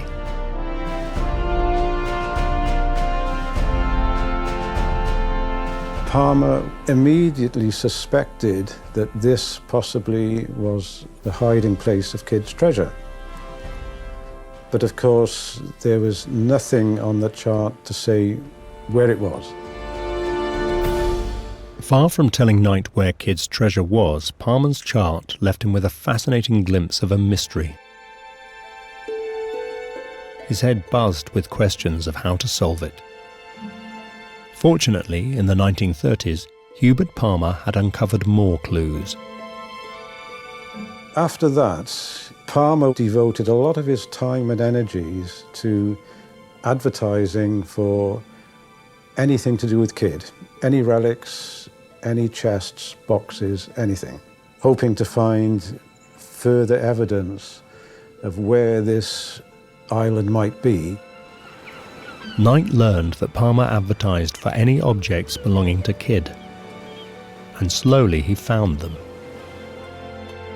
3 years after Palmer found the Oak Bureau, he was offered this chest.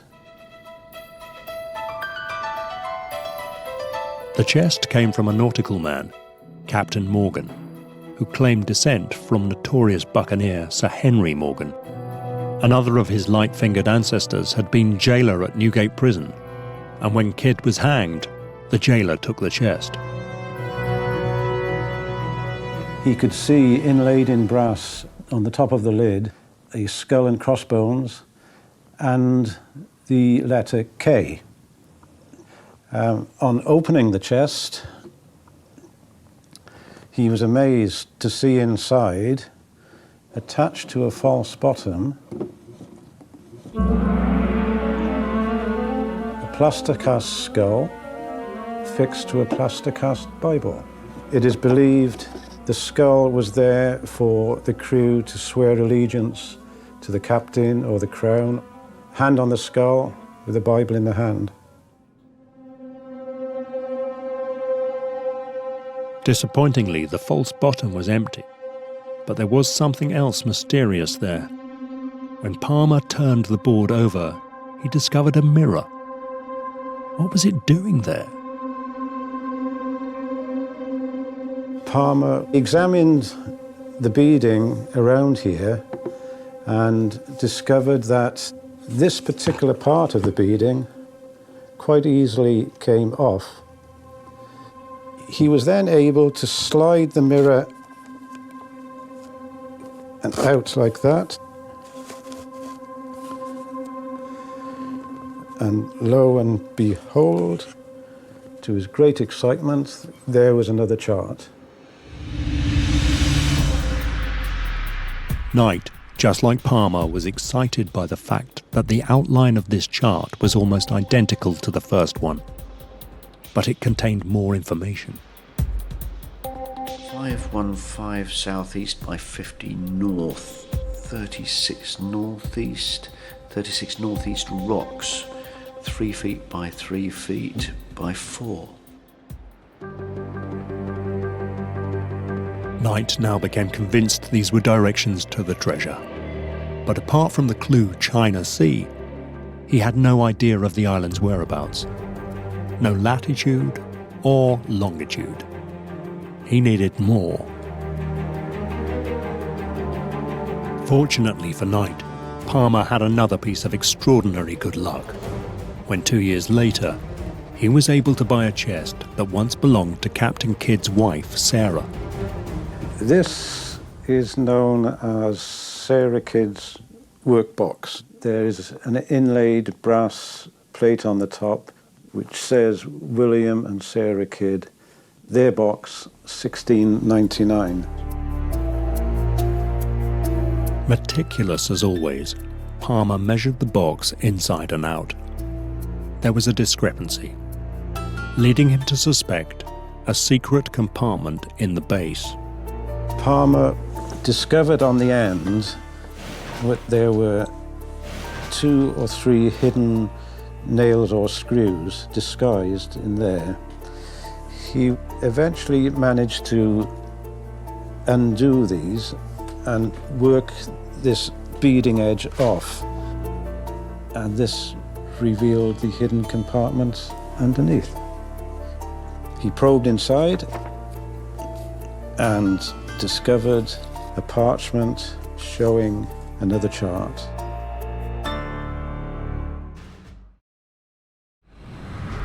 This chart was more detailed. Knight first tried to decipher what had to be Kidd's own writing around the map's edge. After much puzzling, he had it. 360 yards, veer right, north 3 stumps, 87 feet from the centre of triangle in left rocks, 98, 20 feet east of skeleton of Lieb. The final word remained a mystery, but Knight knew these were more detailed instructions of where to find the buried treasure.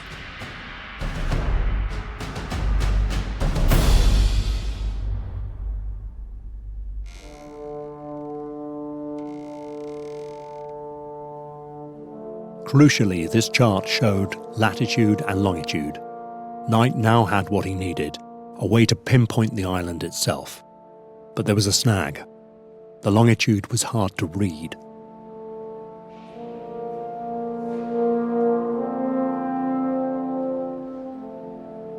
If the longitude was read as 3130 east, that put the island in the Sudan. Perhaps the mark before 31 could be a figure 1. But 131.30 east put the island 200 miles off the Philippines in open ocean. Knight realized there was a fundamental problem with the longitude.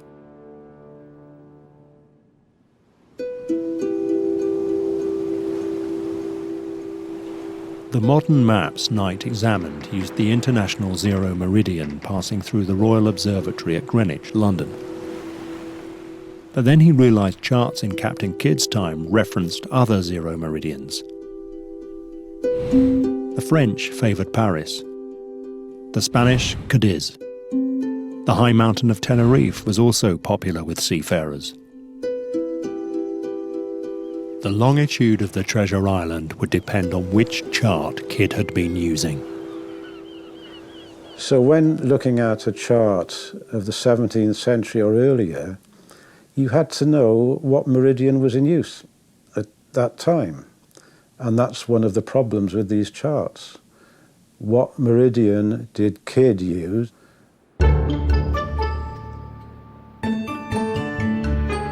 Richard Knight began to study atlases from the 16th to the 18th century. They were beautiful and ornate, and none recorded longitude from the zero meridian at Greenwich. Knight applied the Kidd treasure map longitudes. The first, 3130 east, put the island in Nigeria. No good at all. But the second longitude, 131.30 east, indicated the island lay somewhere between Burma and the Philippines. That meant the South China Sea. This was more like it. China Sea, just as on the Kidd treasure maps. Slowly he put together this idea that he had solved the mystery that nobody else had. Knight now consulted chart after chart, scanning thousands of islands, looking for an island that matched the old parchments. Then, at last, on French Admiralty Hydrographic Chart number 3686 of 1879, there it was. Hon-tre-lon. Right shape, right orientation, right name. Hon-tre-lon is called in English Grand Pirate Island. But it was right in the worst possible spot imaginable. Hon-tre-lon was in the territorial waters of a country which, after a long, bitter war with the USA, was hostile to Westerners. Communist Vietnam. Nobody had looked there because of the Vietnam War, because they were communist, because the politics had changed. It wasn't a place where you did pitch up and suddenly look for treasure. So he decided that he was the person who was going to brave all the odds and go and prove to the world that his theory was right.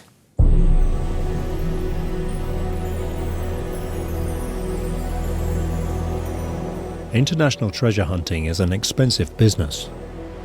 Knight, looking to fund his expedition to Kidd's forbidden treasure island, set out his stall in Sydney, Australia. Using all his skills as an entertainer and storyteller, he tried to lure wealthy Australian businessmen into his romantic quest. Of course, he was always on the lookout for a backer who might help. So, he used to pick up these extraordinary figures, go off with them, trying to persuade them that to come in with him to this sort of madcap mission. Slowly, Richard Knight managed to draw together a small group to buy into his dreams of treasure. But his charm would never convince the Vietnamese government to let him go on a treasure hunt. He would need a cover story. To explain his need for a metal detector without arousing suspicion, Knight and his backers decided to write asking for official permission to prospect for minerals. On a business letter headed the Australian Pacific Geological and Mining Company, they made their pitch, ending, hoping we may have your favourable consideration for this application, as we believe that it may have considerable interest and potential benefit to the Socialist Republic of Vietnam. It didn't work. There was no reply from the Vietnamese. Knight decided through a travel agent to simply ask to visit Hon Tre Lon as a tourist.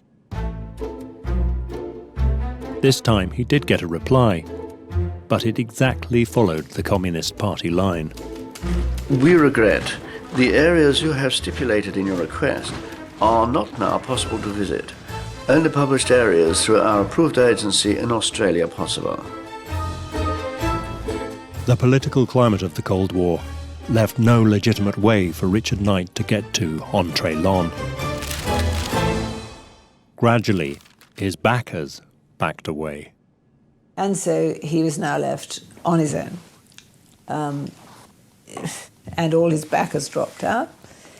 And rather than say, well, I'm not going to do this until I've got it properly organised, he thought, well, what the hell?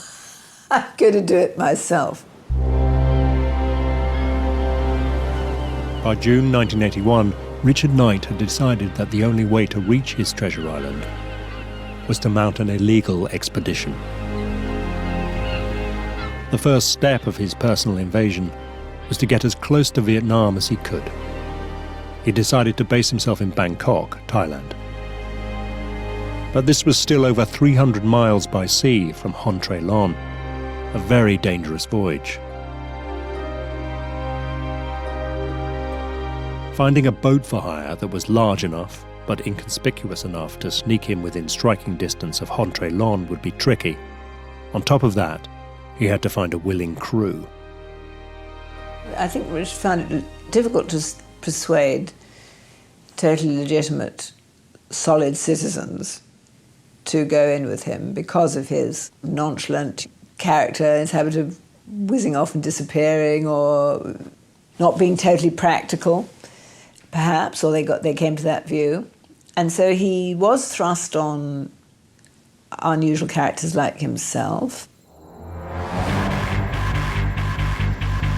Knight now took a leaf out of Captain Kidd's book, offering a share of the treasure. But still, he could induce no one to volunteer for such a risky voyage. Then a friend introduced him to a fresh-faced 18-year-old American, Fred Graham. But in the end he found, the perfect person, really, a young photojournalist who also wanted an adventure. Fred Graham had left home in California with a new camera to become a war photographer. But with no experience, he couldn't break into the profession. He was at a dead end, and Richard Knight's treasure hunt offered just the kind of excitement he was looking for. Knight offered him 15% of the treasure. Graham negotiated his share up to 40%. They had a deal. But just like Kidd's crew, if they found no treasure, he would get nothing. The decision to go with Knight would cost him dear.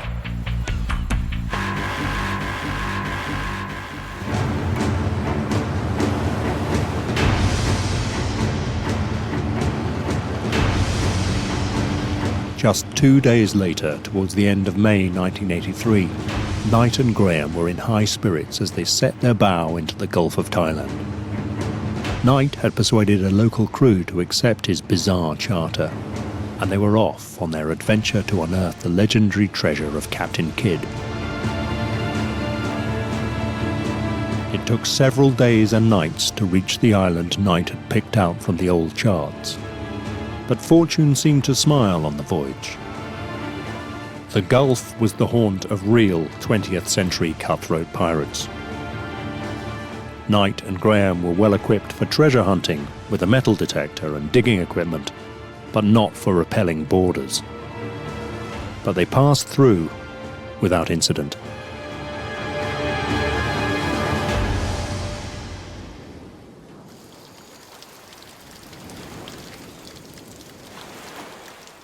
After days at sea, Knight and Graham landed on their treasure island. Knight's crazy plan seemed to be working rather well. All was quiet, and Knight decided that they would wait until first light to unearth the legendary treasure of Captain Kidd. It had, after all, waited almost 300 years. It could surely wait one more night.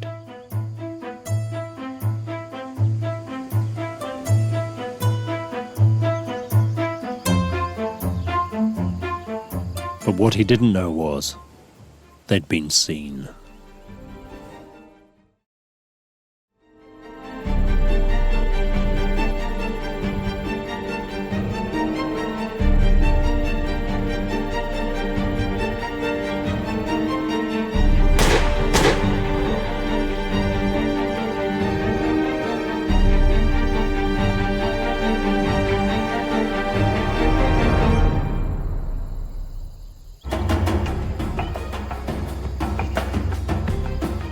The Vietnamese had endless questions to fire at Richard Knight. Who are you? Where are you from? What is this equipment for? Any answers to do with treasure hunting were met with scorn. They were convinced he was an American spy working for the Western imperialist CIA.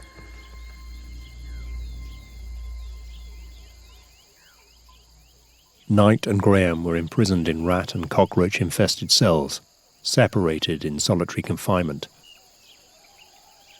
If Knight couldn't overturn the spy story, he faced a similar fate to Captain Kidd. Execution. Again and again he was interrogated. Again and again he had another confession to sign. What he told them of his globe-trotting acting career was to them an elaborate cover story. What is all this equipment for? Who, they kept asking him, was his contact in the British government? Richard Knight didn't have a contact in the British government. He wished he had. Not a soul even knew he was missing, let alone where he was and the danger he was in. Captain Kidd at least had treasure to bargain with. Knight had nothing. More than once, when the militia took him from his cell, Knight believed that he was to be shot.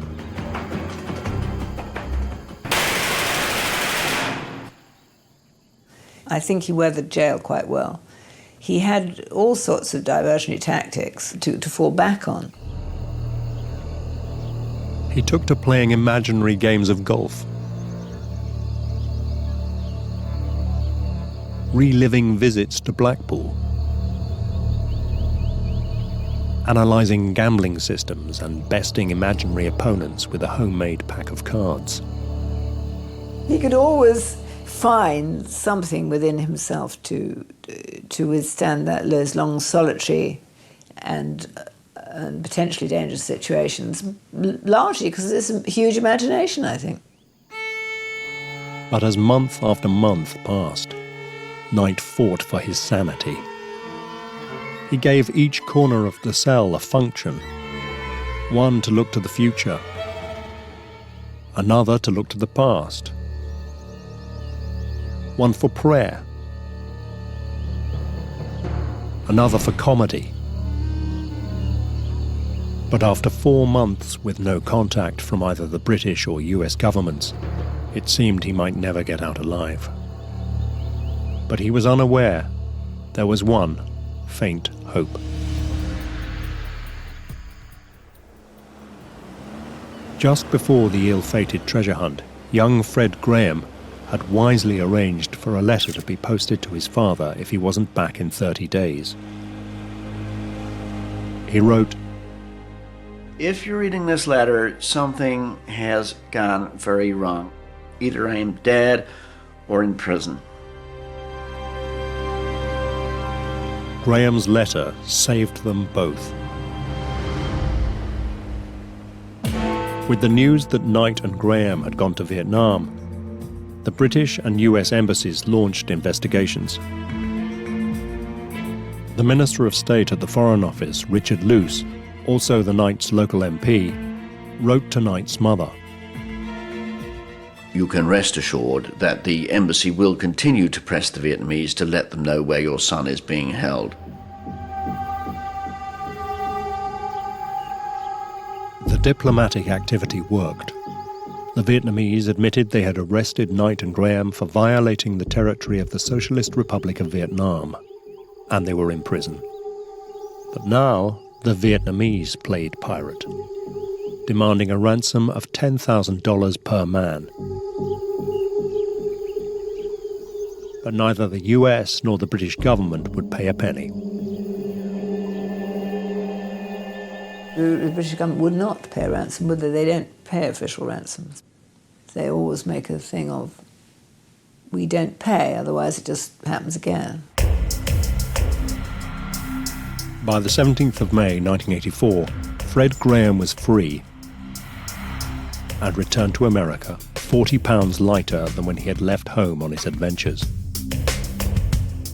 His family and friends in California had raised the money, limiting his captivity to less than a year. The unfortunate Richard Knight stayed in jail.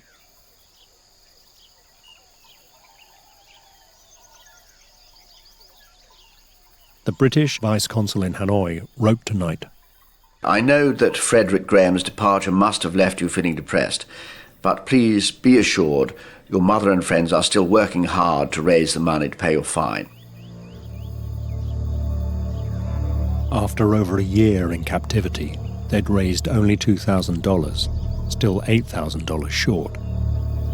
Knight waited in prison alone through June and July. But then in August, the British consul wrote to tell him he'd had an extraordinary stroke of luck.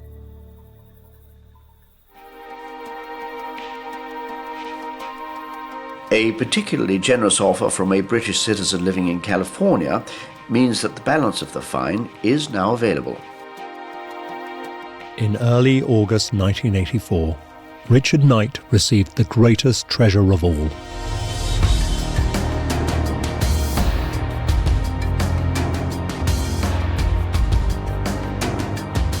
His freedom.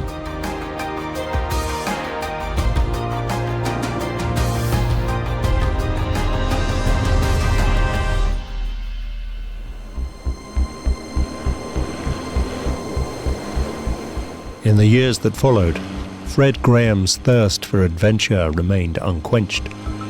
He succeeded in working as a photojournalist, and also ironically for the CIA during the US war in El Salvador. Now, he is an author of political thrillers.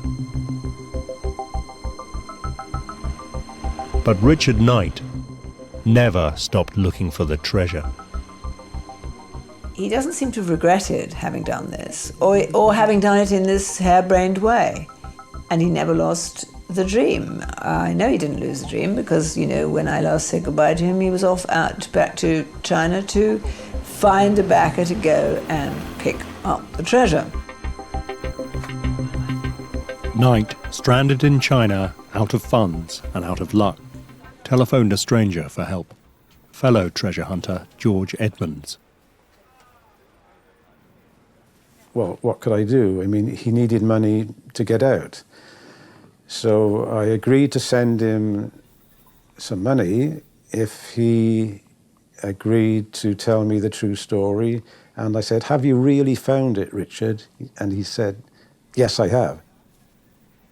Edmonds never saw Knight or his money again.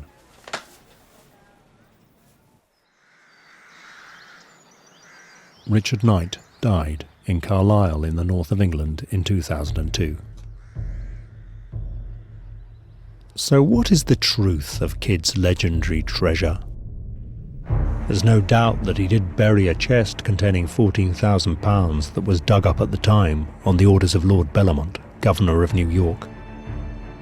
But what of Kidd's claim to have had a further £100,000 hidden away? The question is, of course, was Kidd 100% truthful about how much shiny gold and jewellery he actually found and hid? Did Captain Kidd really intend to guide a ship to a vast buried hoard? Or was the treasure a last desperate bid for his life? Did he intend, once at sea, to pull off a daring escape? I'd be very surprised if any treasure is found, any of Kidd's treasure ever comes to light. I think Lord Bellamont basically managed to get his hands on the entire haul. Nothing, it seems, puts off a dedicated treasure hunter. For George Edmonds, this dark cloud still has the glint of a silver lining. He believes he has properly deciphered the Kidd treasure maps. The charts do lead to a treasure, but it is nothing whatsoever to do with Kidd. Edmonds believes he has located a new treasure island, where no treasure hunters have been before, just like Richard Knight. Just like every serious treasure hunter, George Edmonds plays his cards very close to his chest while he seeks backers for his expedition. I can't tell you where this island is because it is the result of 8 years of intensive research. Everything is in there. The solution of the clues on the charts and where this other island is, what the treasure is, and where it is. It seems that dreams of buried treasure never die. So it's still out there. I'm very confident of that.